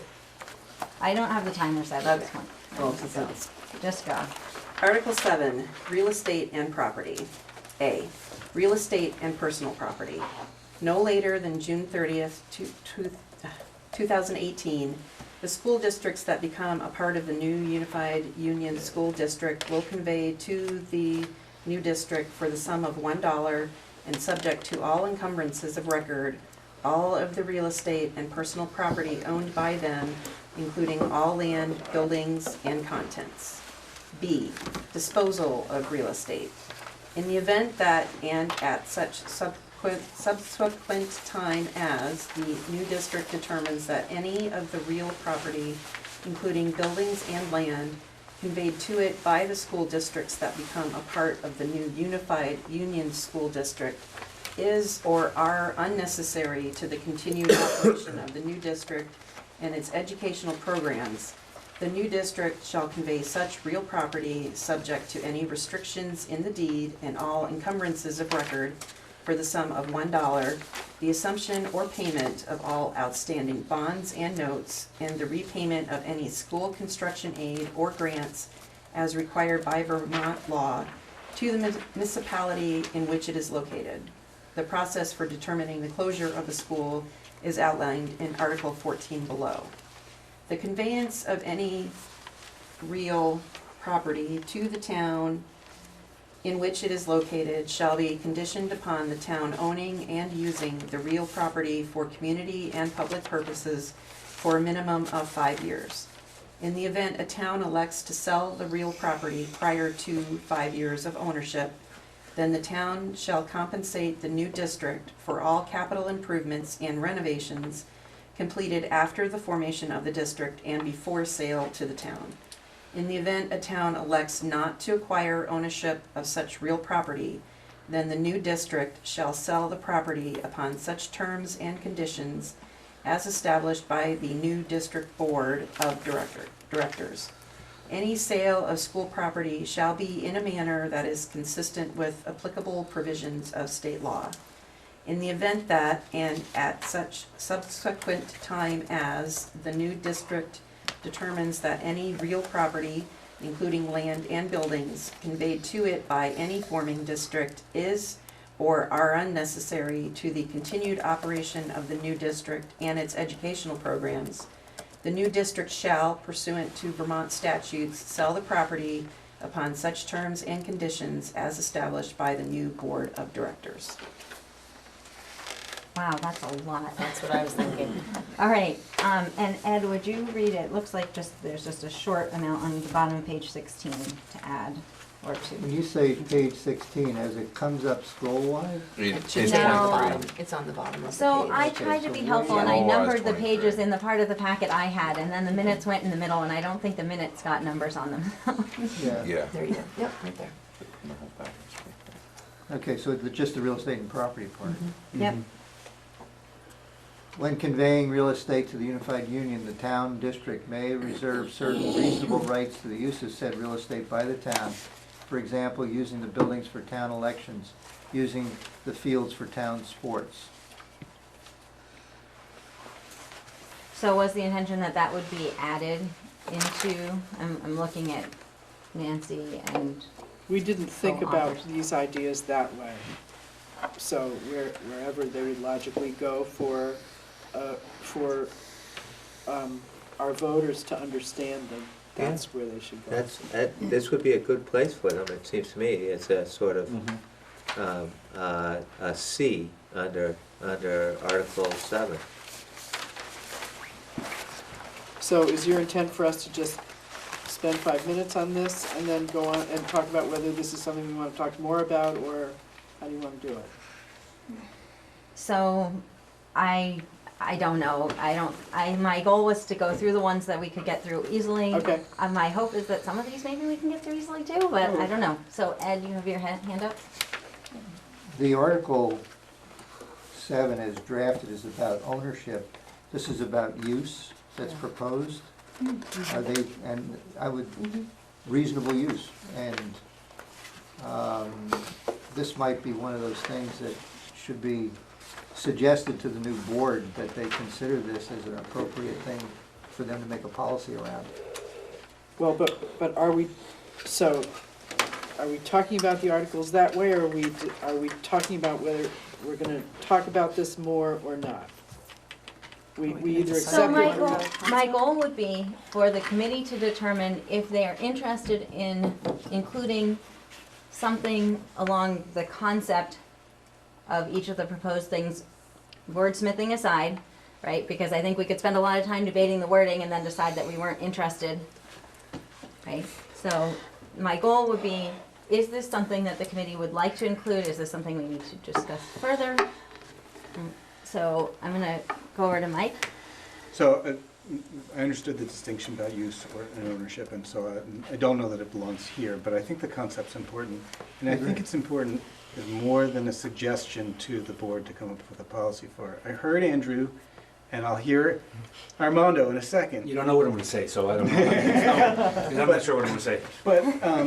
But I think it's really important that we convey to our voters some important things, and this one falls into the realm of important to me. But then I have a further question,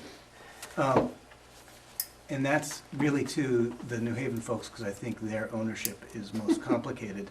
Does this get it? Do you have ownership issues in your building that are? Yeah, we own the land that the town hall sits on. The town owns the town hall. Right. So I'm just want to look at this language with New Haven in mind. I don't know whether there's other dynamics in the other towns. I was gonna say here, there is some shared ownership, right, of the town, of the multipurpose room, or there was some, isn't there like a municipal I don't think so. use? So No, that's I why think we they're- suggested this. Actually, what I wanted to say is that right now, the policies in the district have categories for different organizations. Community groups, town groups, it's free use of any. So whether this is added as a separate article, because you want to make a strong enough position to the new school board, but understand that current policy already has different categories. And if you're a municipality, if you will, you get the use of the building for free. There's like 3 or 4 different categories. Well, we went through that extensive lease agreement arrangement with the town over the use of the, who was gonna maintain it, who was Well, gonna plow it. that's more complicated. That's, Yeah. like Mike said, that is a different, Kept the lawyers So the new busy for a district would couple assume months. that's right, that that's a different. arrangement. Nancy. I just want to say, it sounds like the group is interested in this concept, whether or not, it sounds like we have to discuss it further. I mean, I don't hear anyone saying, no, we don't want towns to be able to have town elections, but I also hear Armando saying, there's a policy that covers that. It's a question we're gonna need to go back to. Okay, Kate? Not to further complicate it, but it's not only the use of being a cost or not, but it's also who has first Dibs. shot at, first Yeah. dibs. The town of Starksboro, is now sharing their gym with Bristol Elementary School on, Wednesday, and my brother's a coach, and he's like, how does that affect I mean, I know these are details that we may not wanna get into, but I'm just saying, it's something we need to look into. Armando? Well, I mean, I think that if it doesn't matter about having an additional article, it's not bad to have one that just says Generic, something sort of. like this. Yeah. But again, if the local school has a basketball game or a basketball practice, the local school has priority, as they would in any place, and it's scheduled as it would be scheduled like anything else. I was thinking more of evening functions, town meetings, or other things that would be part, I mean, that's how I interpret it. Because Bristol still has their own, if they have a Right. league, they would still schedule it the way we schedule everything else. I understand, I'm just saying, concerns I'm hearing from community members are, how does, we now share all our property, we own it together, how does that work? So, McKellen? it should be clear. So Bristol Sorry. Elementary School is actually a fine example of that right now. So we share our, Mount Abraham uses our gym all winter long for basketball, and it's pretty easy. We schedule all of our stuff, Right. and then we say, these are the times that are left, Right. and they take them or leave them. That's right. And we also share it with the rec department the Yep. same exact way. Men's Bristol has basketball. first scheduling, and then whatever space is left, other people Yep. can sign up for through Bristol Elementary School. I just want to ask again about process. I think we should follow a similar process. If it's a concept people are interested in pursuing, and we've talked about it enough so people understand it, let's go on rather than work on the wording. Let's go on to see how many of these we can talk Well, about. but we don't know how many of the group want to continue talking about this as a concept. Not everybody has had a chance to say anything about this specifically. So there may be people who don't feel it's necessary to put this in the Articles of Agreement because the way we currently operate will continue. And if it doesn't continue, people will say something. So you're thinking we need to talk about these in a different way than we did the other one? Well, I'm saying, you're saying the concept, so if you want to talk about the concept and whether we need to accept the concept or not, and then move on from there, then maybe we need to do a straw poll about how many people want to keep discussing the concept. So, and I recognize here that I have a little bit of ambiguity about how I expected us to approach this part, so I apologize for that. I was very structured in the first part. I didn't want to bring the same 5 minutes and you're done to the part that we deferred to the second part of the meeting. Okay. So that's why I haven't necessarily said Okay. that. What I'm hoping that we can get to is a sense for the articles that we are able to discuss in the next few minutes. Do we want to talk about this again? Or do we think that this is not something that we need to discuss further because we don't want to include it, right? So that we Yeah, can right. continue to discuss these. I'm sure that we could spend a year discussing all of the articles at length if we wanted to, but we as a committee need to decide that we want to continue to discuss the articles. There may be some that we don't feel that we need to pursue as a committee. So is your question, do we want to talk about this one again? Is that your question? My sense is that a number of people on the committee have expressed interest in discussing this article again. If anyone would like to make a motion, I wasn't really planning to have motions on individual articles. I don't think we need to be that structured. Just do a Straw poll. I guess I have a bit of a different sense about this moment. I think we're relatively close. I personally would let this conversation happen for a few more minutes and see whether we're there on agreeing or not agreeing on the concept. Okay. I sort of feel the same way. I think that this seems like language that would be appropriate, and it's just it just says that the town, I actually like the language that's here, that when conveying real estate to the unified union, town district may reserve certain reasonable rights, and on the use of said real estate by the town. I don't have a problem with that, and I'd be surprised if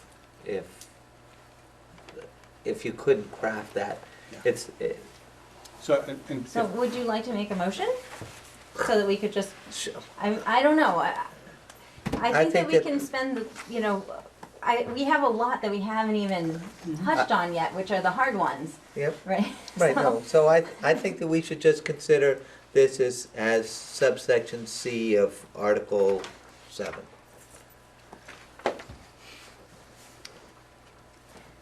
Nancy? Is there a motion? And I also think it may be helpful if we include something like this language to reference current practice so that people understand that there'll be a sharing just the way there is now. A sharing of the use of the space, you know, in the sorts of ways that we have now. Which is not, which is not a small thing. I mean, it's sometimes been a contentious issue.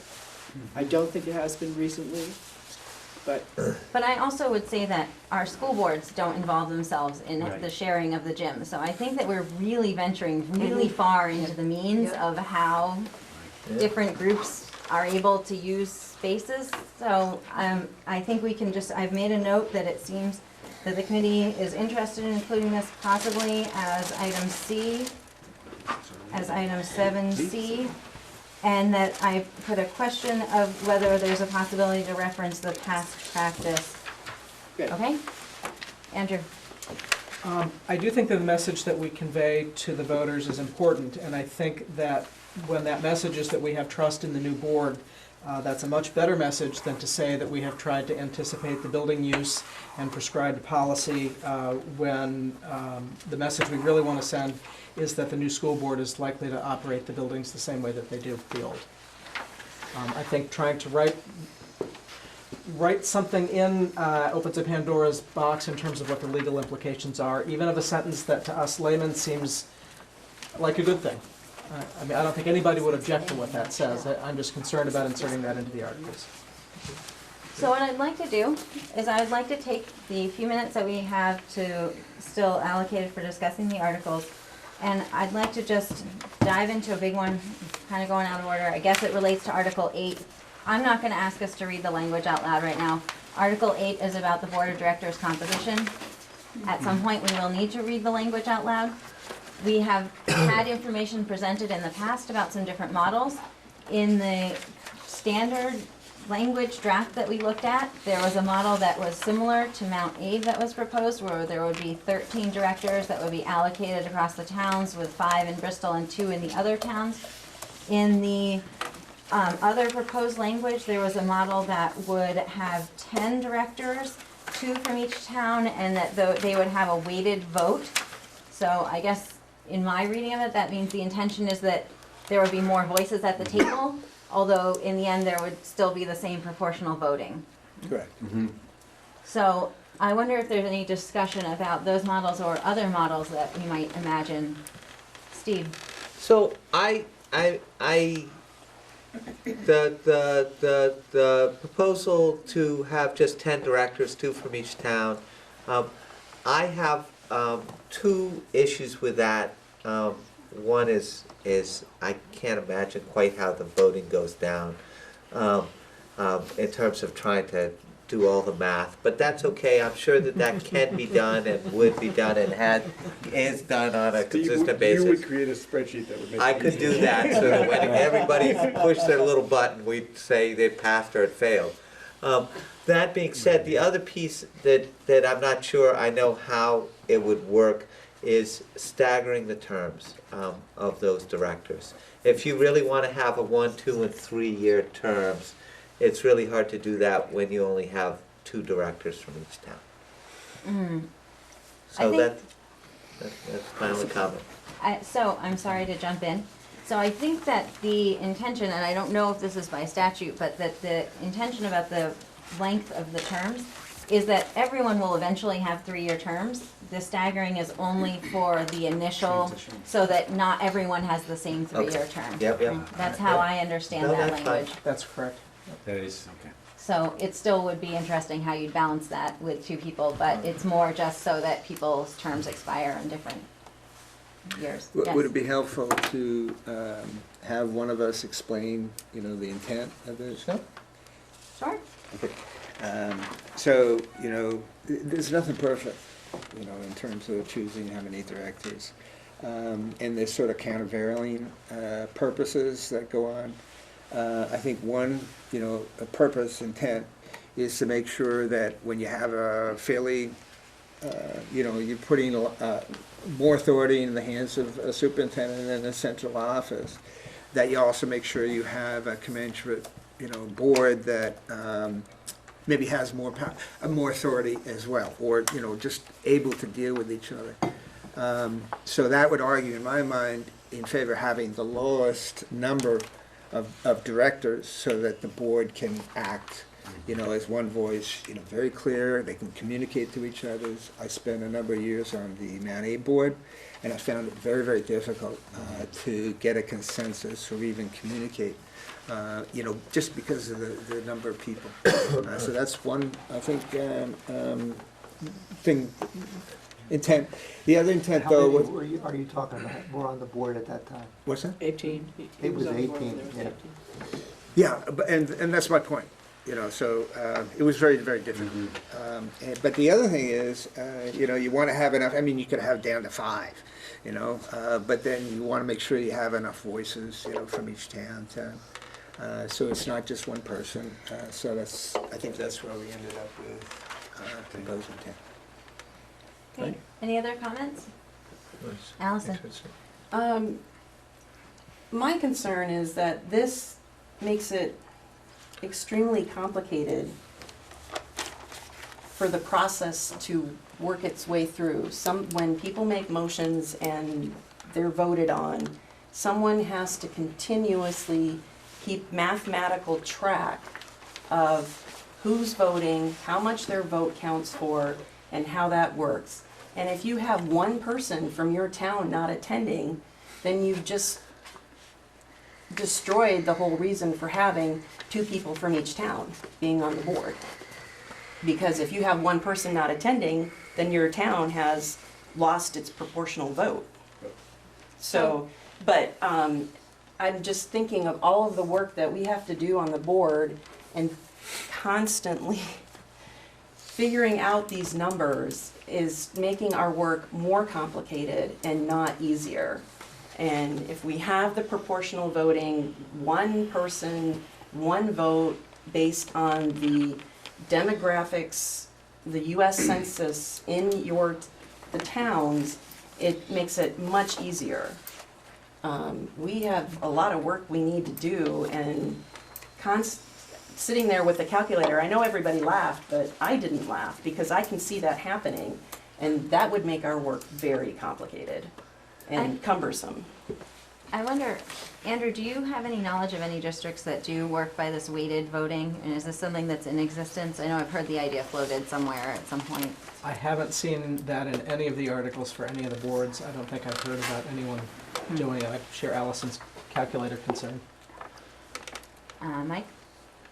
I share your calculator concern. I do think it's complicated. I don't think it's too complicated for anybody who can put numbers into a spreadsheet that would do it. But I think it makes it more complicated it does change the dynamic in an interesting way, and I can't really sort out there's positives and negatives to it. To your change in proportional representation based on an absence, I would suggest that that's identical. If you had 5-2-2-2 and one of those 2s didn't show up, that also changes the proportional representation in, I think, actually an identical way. We have absences, but I think it's an interesting way to conceptualize having a smaller board, and that's the one appeal to me. And weighing having a board size, the size that we want, versus the complexity, I think is that's an interesting place for me, but I think it's an interesting idea. And for me, it came up from Dave Sharp. Dave was the one who suggested it. It was in his letter. Yeah. Great, so we have a lot of hands. I'm gonna go down to Dawn. Well, I just think as the chair of the Mount Abraham Board, I can provide a perspective, and that, yes, it is a different kind of work to work with 13, but adding something in, imagining that as the chair, my job is to keep that train going. It's gotta stay on track, we got a job to do, we gotta get through this stuff. And the thought of having to calculate every time some action is taking derails the train every time, kind of thing. And the people, as it is now, they function well, they work well, you know, it's clear when a vote passes or doesn't pass, so as a chair sitting there doing that work, I'd be concerned about having to proportion out the votes and keep constant track of it. Great, Nancy? I share that concern too, and I too got the idea from Dave's letter but the other thing I'm wondering about is whether, I've heard of some unified unions that elect a certain number of board members in proportion the way this is done, and then elect an at-large member, and I feel like Leicester just did that, It or could- maybe that district. I could be wrong. And but- it's I think it's partly, I think the at-large member is partly an attempt to compensate for the fact that one town is so much bigger than all the other towns that it has, you know, it's got votes, if you do it by straight voting, but by straight majority, it's got its proportion, but it makes it so much more powerful than the votes in any of the other towns. So I think that's Shara, do you think that's the logic behind it, or? That was Middlebury did all theirs at large for that reason, but they had, so the whole, like every single vote, everybody got to vote on. And then this one, I was thinking it was Otter Valley, that district, but I could be totally wrong on that. That So- was a hybrid. So I'd love to just really quickly, I know there's some more hands, so from Andrew and Armando, do we have a sense, I mean, so as long as it still has a proportional vote, that still is a legal way under statute and under whatever governs this to do that? This proportional voting? Or at-large, do you mean? Is your question about at-large or? Proportional. The proportional voting is what I, like, so having the same number of people, but their votes are weighted is, before we, you know, we've been talking about for a while, I'm just curious, is that still considered equal representation, consistent with the proportional representation requirements of the Equal Protection Clause of the US Constitution? I believe I think it is, yeah. And actually, I'm just looking at my own community of Westford Essex, because they have a 10-member board, and I'm trying to see how they did it as well. Okay, great. But the answer is yes. Okay, Steve and then Allison. So, just very quickly, needless to say, the 13 directors, as they're set up, is 5-2-2-2-2. If you look through the numbers, you'd realize that Bristol, of course, is underrepresented. They should get 6, and they're only getting 5. And Lincoln's overrepresented. They should only get 1.4, and they're getting 2. And you're looking at this I page am, that's labeled page 11, right? I am. And so, It's rounded. well, it's more than rounded, actually. I mean, and I understand why it's nice and to give each town at least 2 representatives, and I would certainly advocate for that. It might be that you want 14 members there, because I think Bristol probably gets 6, but that's all right. That's just understanding how those numbers work, that's all. Okay, I think I said Allison and then Ed. So, this was one of the problems I had with our community forum. It started to boil down to town against town, people against the kids in each community. And this is a unified union district board, and everyone is supposed to be working toward the educational ends of all of the kids in the district. So, whether you have 7-2-2-2-2 or 10 weighted, it shouldn't come down to the towns against each other making decisions. It's an overall board for our 5 communities. And this is one of the problems I had with the community forum, because it became, we were pitting ourselves against each other, and when you got into that nitty-gritty, no one was working for the common good of all of the kids in our communities. Lincoln's kids are my kids. I'm not gonna do anything against Lincoln because I'm from Bristol and I want to make things better for Bristol. I want Lincoln's kids to come up into Mount Aid, because that's where we're all ending up.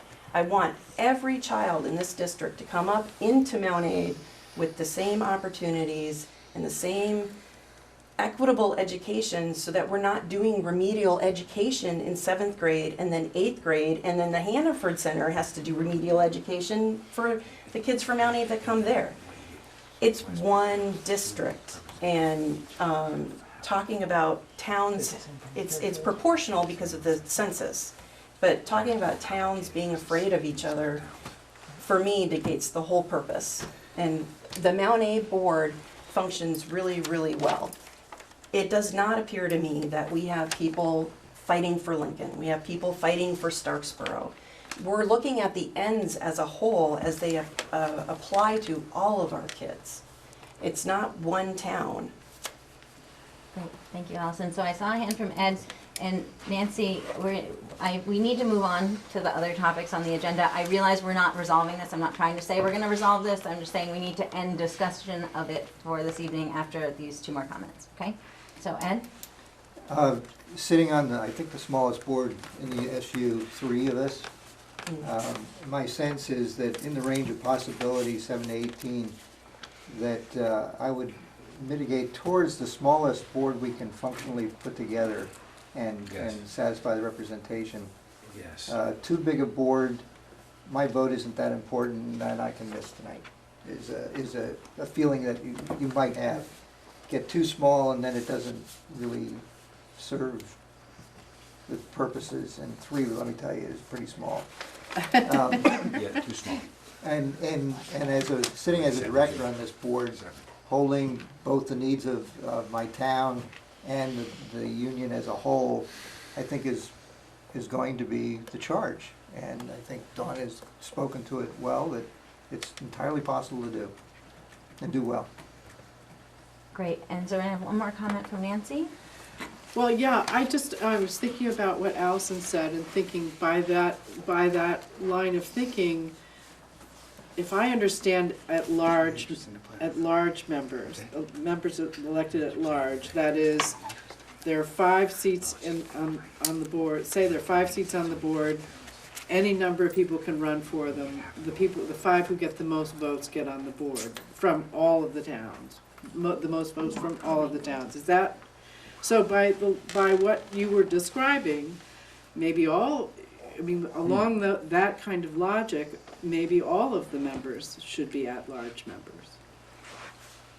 So I have heard of an idea, and I don't know if it's actually in practice anywhere, but that there are representatives from each town, but all of the representatives are voted by the entire district. So all of Moncton would vote on Bristol's representatives, and New Haven's representatives, and New Haven would vote on Moncton's representatives. Oh, I so that was. I don't know if that's in practice. I'm thinking that since we do need to move on, we have a few other important things to cover tonight. Andrew, can you feel the question coming your way? Yep. Can you do a little bit more research for us in what models are out there? And I don't know, I'm gonna shoot for the moon, like feedback, like what do people think of that? I don't know. But I think articulating that. Yeah, I don't know last if you point's can important. get that. Do you But got, what- no, I can. Yep. You know, basically, what are some of the ways that towns are doing this? And What's you know, the what are- logic what are behind some at options? large? So, but How just, does that work? I think it's worth just saying out loud what Jen just said. 2 members from each community nominated by that community and then voted on at large. I didn't say 2, but I said that each For instance. community, right, Okay. each community would have For some instance. number of seats, but that all of the people on the school board would be elected by all of the electorate. And if that's the case, yeah, how does that affect the proportionality rules? Well, if you had a designated number of seats for each town, right, then I'd be running for the Moncton seat, and I'd be running against you and Allison, and one of us would get the Moncton seat, but all of us at the table would get to vote on it, right, rather than just the people in Moncton voting Yeah. on that. Yeah. And I think you have to come up with the seats according to the proportionality of the 2010 census. Yeah. So you have a designated number of seats for each town, based on however many you decide you want. So clearly, we have a lot more to discuss on the articles. We do have a few other things that I think it's important to touch on tonight. So thank you guys for the discussion. I realize we still have a number we haven't even started to discuss. So we will have plenty to work on next week. We did have an agenda item to have an update from the working groups. I would like to propose to table that item if that's okay with both the quality and the financial working groups. I would love to get an update from those groups at the next meeting. So we're gonna table agenda item 6. We did have some discussion at our May 4th meeting about wanting to revisit our committee work plan and timeline, which was included on page 3. There were some minor changes to the dates based on the responses in the doodle polls, so thank you all for putting in your availability. As we look at this work plan, my goal isn't to focus on the actual dates, but it's more about the work that we need to get done. I do want to say it has come to my attention that June 8th is across the district, probably 6th grade promotion. I know that impacts at least one of our committee members, and I don't know if anyone else is being impacted by that. I think we have several committee members that are going to be impacted by the 6th grade promotion, so we will probably need to reopen the June 8th date to find a different date, because I surely don't want anyone to have to feel guilty about going to their child's 6th grade promotion. That's an important event, or to be part of those festivities, even if it's not your own child. So whatever, you know what I'm trying to say. I'm trying to be nice. Thank you. Okay. As I remember, Caleb, I think you were the one that had originally said you wanted to look at the timeline again. I don't know if you remember that. That's how I remember it. Yeah. Did you have any comments or discussion? You know, I think that saying that, my thought was just that, at least for me personally, though I understand how we're getting to the point, like we've got to make this decision by this point and that decision by that point, because there's everything's got a lead time, everything's got a tail or whatever. So I get that, but I also feel that, at least personally, I have felt like now that we're at this stage, we voted to do the unified district and we're into the articles, it does feel pretty rushed. Maybe not too rushed, maybe it's just the way it needs to be, but yeah, that's my main thought. I don't really have a specific proposal, like, I think we should change the date. Just that I think that it's good to, you know, I was kind of looking back at my notes, like, when did we decide to do that, to vote by, and it was March 2nd, and then, so, you know, enough time passed in there, but all of a sudden, you know, it was 2 meetings later, we were saying, okay, well, and, you know, we got to decide this kind of now. So, yeah, my feeling is that I want to make sure, even though we're on this schedule, that there's room within our discussion to kind of hear that concern. With all that said, like, I'm not calling for, you know, I'm not making a motion that we change our date. Stopping short of that, but feeling like it's important to not just run headlong into putting up a proposal that, you know, we're not totally happy with and that we think might have more organized support against it locally. You know, I do think that's, you know, I like to move things along, but that was the nature of my concern there. Great, thank you for sharing that perspective. Any other comments or discussion? I think I saw Mike's hand first and then her. I guess I just spend a moment. This is not the legislature. Yet I have my vast majority of my experience in legislative proceedings. And I just, I want to recognize if the majority of this committee wants to do boilerplate, will in the end choose to do boilerplate articles, we don't need a great deal of time to move through them. We'll discuss them and we'll decide. But if we do want to, if the majority of this committee does want to engage in making sure that these articles fit our communities, more specifically, my experience is that you work on ideas and you publish those ideas and you drag people in to talk about them, pros and cons, and you stay until everyone has spoken. And then you go and you pull them apart again. And that takes a lot of time. And maybe more time than the members of this committee want to put into it, but I think this is fairly important, and I think we're going to be dealing with stuff that's going to have a real influence about the shape of our schools and the influences of our communities on each other's. And so it's a long way around to saying it's more important to me that we get it right than that we do it within the timeline that's been spelled out. Great, I think Herbie, you had your hand up?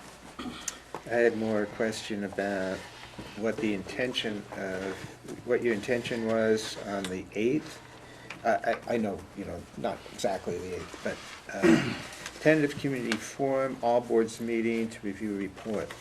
So at that point, you're contemplating that we will have the final report of the committee? I mean, I know it has to go through lawyers and the agency, et cetera. But is that what you're contemplating by this timeline? So I would call it a draft of the report, but so I don't want to call it final. But so what I would like to say about this is that the schedule, I guess if I can call it that, laid out by the Agency of Ed is that there are certain reviews that has to happen, right? So we've heard about the legal review, the AOE review, and the Board of Education review. Prior to submitting it to that review cycle, this committee needs to present the report, including the articles, to the local boards for comment. And so basically, if you start at the date of the vote and start working backwards, that's where it puts that needing to happen, is early to mid-June. I hear you. I think my point is, I agree with you, Jen. I think, you might wordsmith the report, and in that sense it's a draft, but I think what you put to the boards has to embody basically the report. Yeah, you can Yes. wordsmith and stuff. I would agree, yeah. It's not a whole lot of time. And I guess I wouldn't want to see us, I mean, at some point we're going to have to vote on that. So we're going to vote on it the week before then, right? The 1st. I mean, we have to vote on something that we're going to present to the boards. And I would say I would really like to be able to have enough time to look at that report so that I can understand what's in it. I know Bobby Andrews going to draft the report, and I just want to make sure that I have time to read it. So we're just getting squeezed, that's all. I agree with the squeeze. Any other comments? I have heard from some committee members, and I'll come to you in just a second, but I have heard from committee members kind of offline that there are definitely committee members that are ready to see this move forward and to stay with the dates that were set. So this is an opportunity for us as a committee to acknowledge either that we have a lot to accomplish, because you said that, right? So this timeline contemplates that in 2 weeks that we have our articles and our report Voted on. So, we are not going to be able to spend an hour discussing board representation and all of the other things that are out there to meet that timeline, right? So that's what we as a committee need to decide, is do we want to spend the time that we want to spend to discuss things, or do we want to commit to the timeline that we have already committed to? Okay, I saw Nancy and then Ed. It sounds like, I think voting in November is ideal because we'll have the biggest turnout. We're assured of the biggest turnout. But if we sacrifice quality for that, I think we'll be making a big mistake. And the quality will come from the discussions we have about what we should do about these articles. And so will the community support will come from that. So I just want to say, I think you've got a terrible, tough job, because I know you're trying to, as chair, to adhere to the deadline that the group has set. But I hope we will take the time that these matters really deserve. And if we find out that we have to shift the deadline and shift the date of the vote, there's no shame or blame in that. It won't be because we weren't trying hard to make this work and get the best product we have. We could from it. Great. Does that make sense? Thank you for your comments, Nancy. So, Ed? I, for one, support your efforts to move us along towards the goal of the November election, and I'm committed to do whatever work we have to do to get there. I'm overwhelmed by all the words, frankly. Okay, thanks, Ed. Andrew? Yeah, and I think Mike really framed the issue quite well. If this committee is looking to have a standard set of articles, then our work is probably fairly short. If we're going to go through a huge number of proposals in great detail and have a whole lot of community engagement, then the timeline is probably not possible. Allison?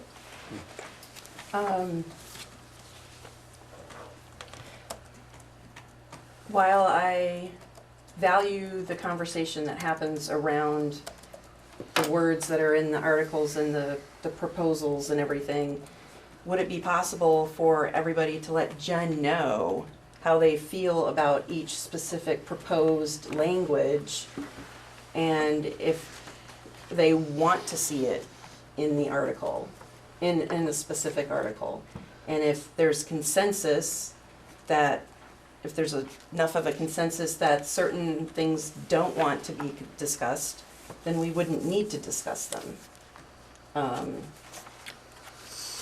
I think that's an interesting idea, Allison. I'm not sure how people would provide that input outside of the framework of a meeting, but we could potentially start our next discussion of the articles at our next meeting by just expecting that everyone has done their homework, has read, and it's just, do you want to contemplate, do you want to have a discussion about this or not?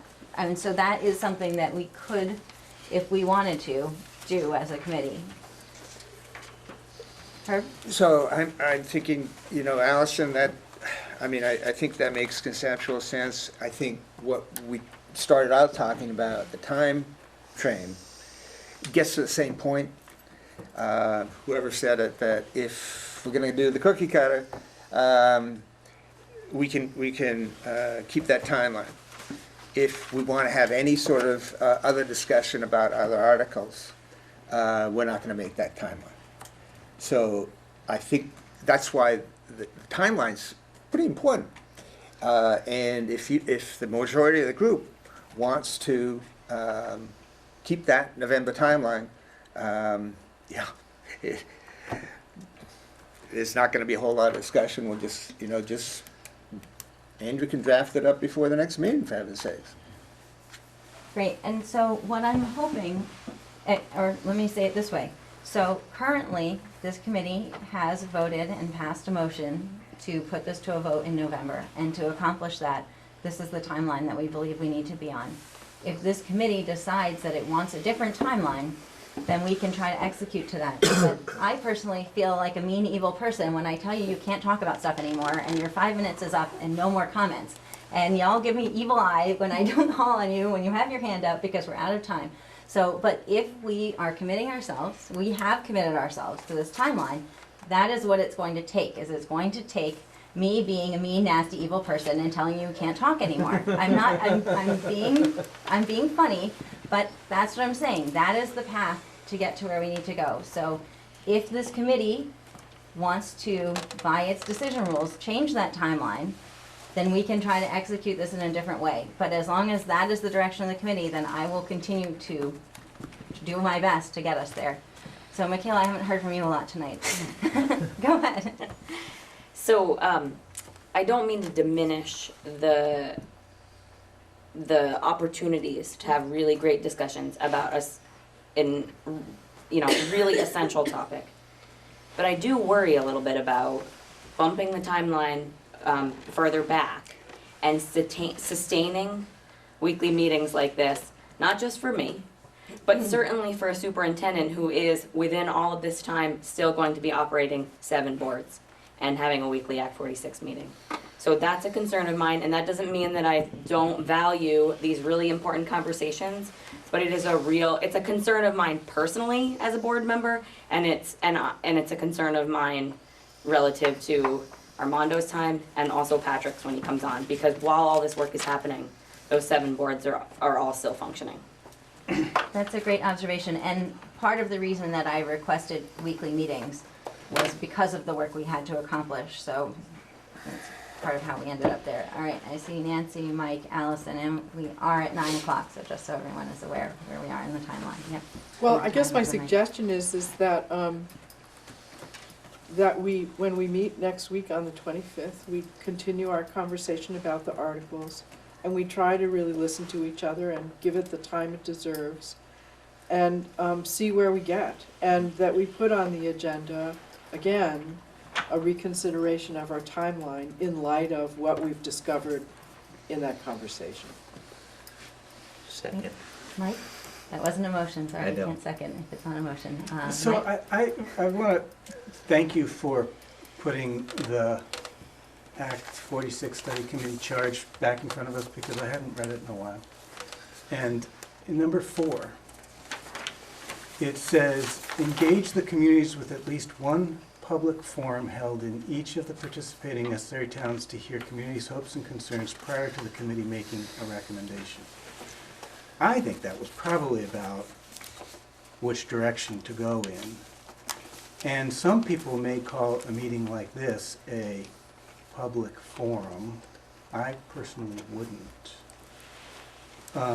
But I don't know whether we've been in line with that previously, but I sure hope we'll be in line with that prior to, now that's taller, that might be taller than I would even ask for, but it's what we wrote.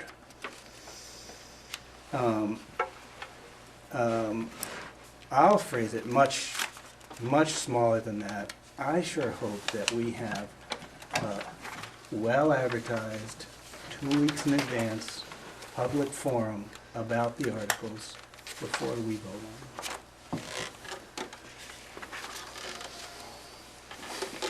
Was that a motion? So I would say that that is an interesting comment, and at this point in time, we still do not have any motion to pursue any timeline other than the timeline that we currently have, which would, I'll put a which motion on at the this table. point had envisioned that we would hopefully have a community forum and an all boards meeting. Well, that's a lot to accomplish. Do you want to Hold on, entertain a let me- motion, or do you want to Right. wait till next week on it? Hold on, so we have, let me just call on Allison and then we'll come back to that question. Allison? So there might be members of this committee who are okay with boilerplate language. And if that's the case, then we should be able to move this along somehow. And that's where my suggestion of letting you know, just you, whether individually a person wanted to go through in depth all of the alternative proposed articles. Without discussing it. But there may be people who feel that they understand possibly where people are coming from, and they feel that the boilerplate articles that many communities around us have accepted as reasonable for their own communities, that they would also be reasonable for us. And they provide sufficient foundation for us to move forward and ensure quality, equitable education for our kids in at a price that taxpayers are willing to agree with and provides efficiencies. And there may be people who feel like some of these proposed changes create even more inefficiency, possibly, I don't know. But we haven't talked about this. No, I know, but there Could may. we have people Sorry. get called on? My goodness. So I'm just saying that some people may not feel it's necessary to discuss in depth the language that's presented. So, So, Thank you. and that's just what I'm saying is my personal opinion. thank you for your comments, I appreciate it, and thank you everyone for sharing your comments. So, since it is a few minutes after 9, what I would like to do is I would like to suggest, I'm not adjourning yet, we'll need a motion for that at some point, but I'd like to suggest that at our meeting next week, that we can start by having I guess we could probably do it by a straw poll. It wouldn't have to be official motion vote, but we could perhaps have a straw poll of how many people want to discuss particular motion or particular proposed articles. And that way, the will of the committee can be whether they would like to discuss things in depth or not. I'll think further on that, and maybe we need to have a short 3-minute discussion before that to make sure we all agree with what the rules are on how we're gonna decide the result. I don't mean to laugh, I mean that we should, I'm not trying to make up rules for myself, but I'm just saying, I think it's an interesting idea. I think it gives the committee an opportunity for the entire committee to decide whether they want to discuss items or not discuss items. And it may be that we discuss all of the items because people want to discuss them. I have no idea what will happen at that point. I would suggest that we, in the last part, at the later part of next week's meeting, we revisit the timeline. We have a discussion, maybe like the one we're having now, and make a decision based on where we are at that point. Good. Hearing no objections, I would entertain. No, I have something under other Okay. business that I'd like to Oh. discuss. Okay, Steve, sorry. No, that's Actually, fine. hold on, I'm sorry. Let me just say, since you're gonna go to other business. Shauna, we are officially tabling agenda item number 8 due to lack of time. We are going to stop briefly at other business. And I guess I basically just did setting our next meeting goals, kind of, but, okay, so Steve had an item on agenda 9, other business. It's not clear to me that the committee has officially closed the survey and/or made those survey results public. I think making those survey results public is a good idea, as in giving it to the Addison Independent.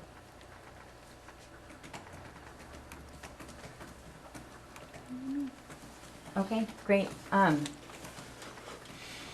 So I think that part of what we need to do to close out that survey is just to ensure that any paper copies that might have been filled out at any of the local branches, I think what we'd heard is that there was not a whole lot of paper survey, but I would like to ask that if you were the person who put out the paper surveys, if you could please go pick up the paper surveys, and if there are any that were completed, either enter them or give them to me and I'll enter them. That would be great. And then we can definitely close the survey. And I guess I need to look into what it would look like what format survey results would be provided, would be published. So we can explore that for sure. Thank you. Thank you. Nancy? I'd ask that if we publish those survey results, that we also publish the percent of possible respondents that it represents. Great, and I remember you were looking into that. Did you get that I information? thought Dawn sent it to me, didn't you? Oh, you sent me who? I'll find I it. sent you the votes. I'll find Number it. of votes, it's in the, How, in the school we district. just need the numbers on the checklist. Nancy? You don't even Okay, need to so you'll go to follow up on Nancy, that? go to the town report, I think go to the Mount Abe, I'm sorry? go to the Mount Abe. Well, I think what we need Well, I though, read it what from- we need is the percent of voters on the checklist. So not the number of voters who Okay. voted, so. I'll get that from the town clerk. Yeah, that's a sure. That's probably a comment. Okay, Dawn? Well, Karen has that document, so that, Yes. where she has the checklist, The and I checklist. did forward it to you. Oh, you did? Yes, I did. Okay. So I've got it Okay. then. Thank you. I thought what you sent me was number of voters. I mean, number of people who voted in a particular election. It had checklist amounts in that document. Great, thanks. Thank you very much. Kate? I just want to be clear, I can't make the meeting next week because of the Mount Abe concert. So if I have any concerns or questions about articles, can I? It would be great, Email Kate, you? and anyone else who's not able to be at the next meeting, if they want to provide any comments or input, to send that ahead of time, you can send that to me. So where are we holding the next meeting? The next meeting, I believe, is scheduled for Beaman The, in New Haven. It's gonna be quite the week in New okay, Haven. is it possible to set up a phone, speakerphone for that? I think that we are able to set up a speakerphone. I Great. don't know how we'll call on you. The secretary will figure that out. Is the speakerphone for yourself? Herb, is the speakerphone for yourself, or? Yeah, I'll be, like I said, I'll be out of state, so. How many people aren't gonna be able to be here next time? Maybe me. And you, right? So we did reopen the question of the dates, and in the doodle poll, that was the best night, I believe, of that week. So that was considered in the doodle poll. So how many people? Next week is Wednesday? Yes. Yeah. Raise your hands again. Sorry. This is We not, won't be here? Won't be here. Won't be here. 1, 2, Super important. 4, 5.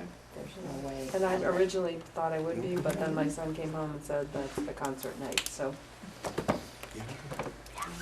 Double book. Okay. Well, I'm not really sure that we can change the date at this point in time, although I I wouldn't hate change to it have for me, so many, 'cause well, there's but I no hate to have so many night. committee I'm not members not suggesting present for such change a. the date. I just wanted to get a speakerphone.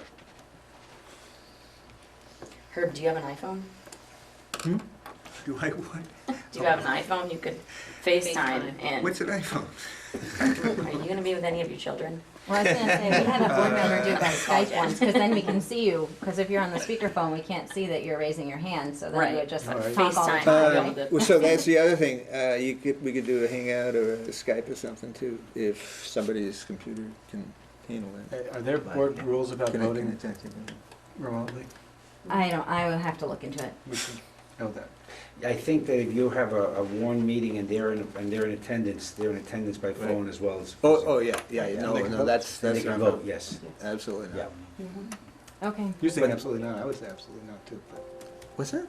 no. No, you can. You can. You It happens on a absolutely regular can. basis. It happens all the time. Happens Even all the if time, your yeah. face isn't present. Yes, As long as you as you acknowledge, say your name at the beginning and yes. acknowledge yourself, Yeah. you know, say that it's you again voting. Yeah. We've had board meetings that way. Okay. Motion to adjourn? I Anyone? move to adjourn. Thank you, Second. Steve. Seconded by Michaela. All those in favor, please say aye. Aye. Any opposed? We'll call that unanimous. Can I talk to you? Could we do a Thank you all. When I was looking at the West Virginia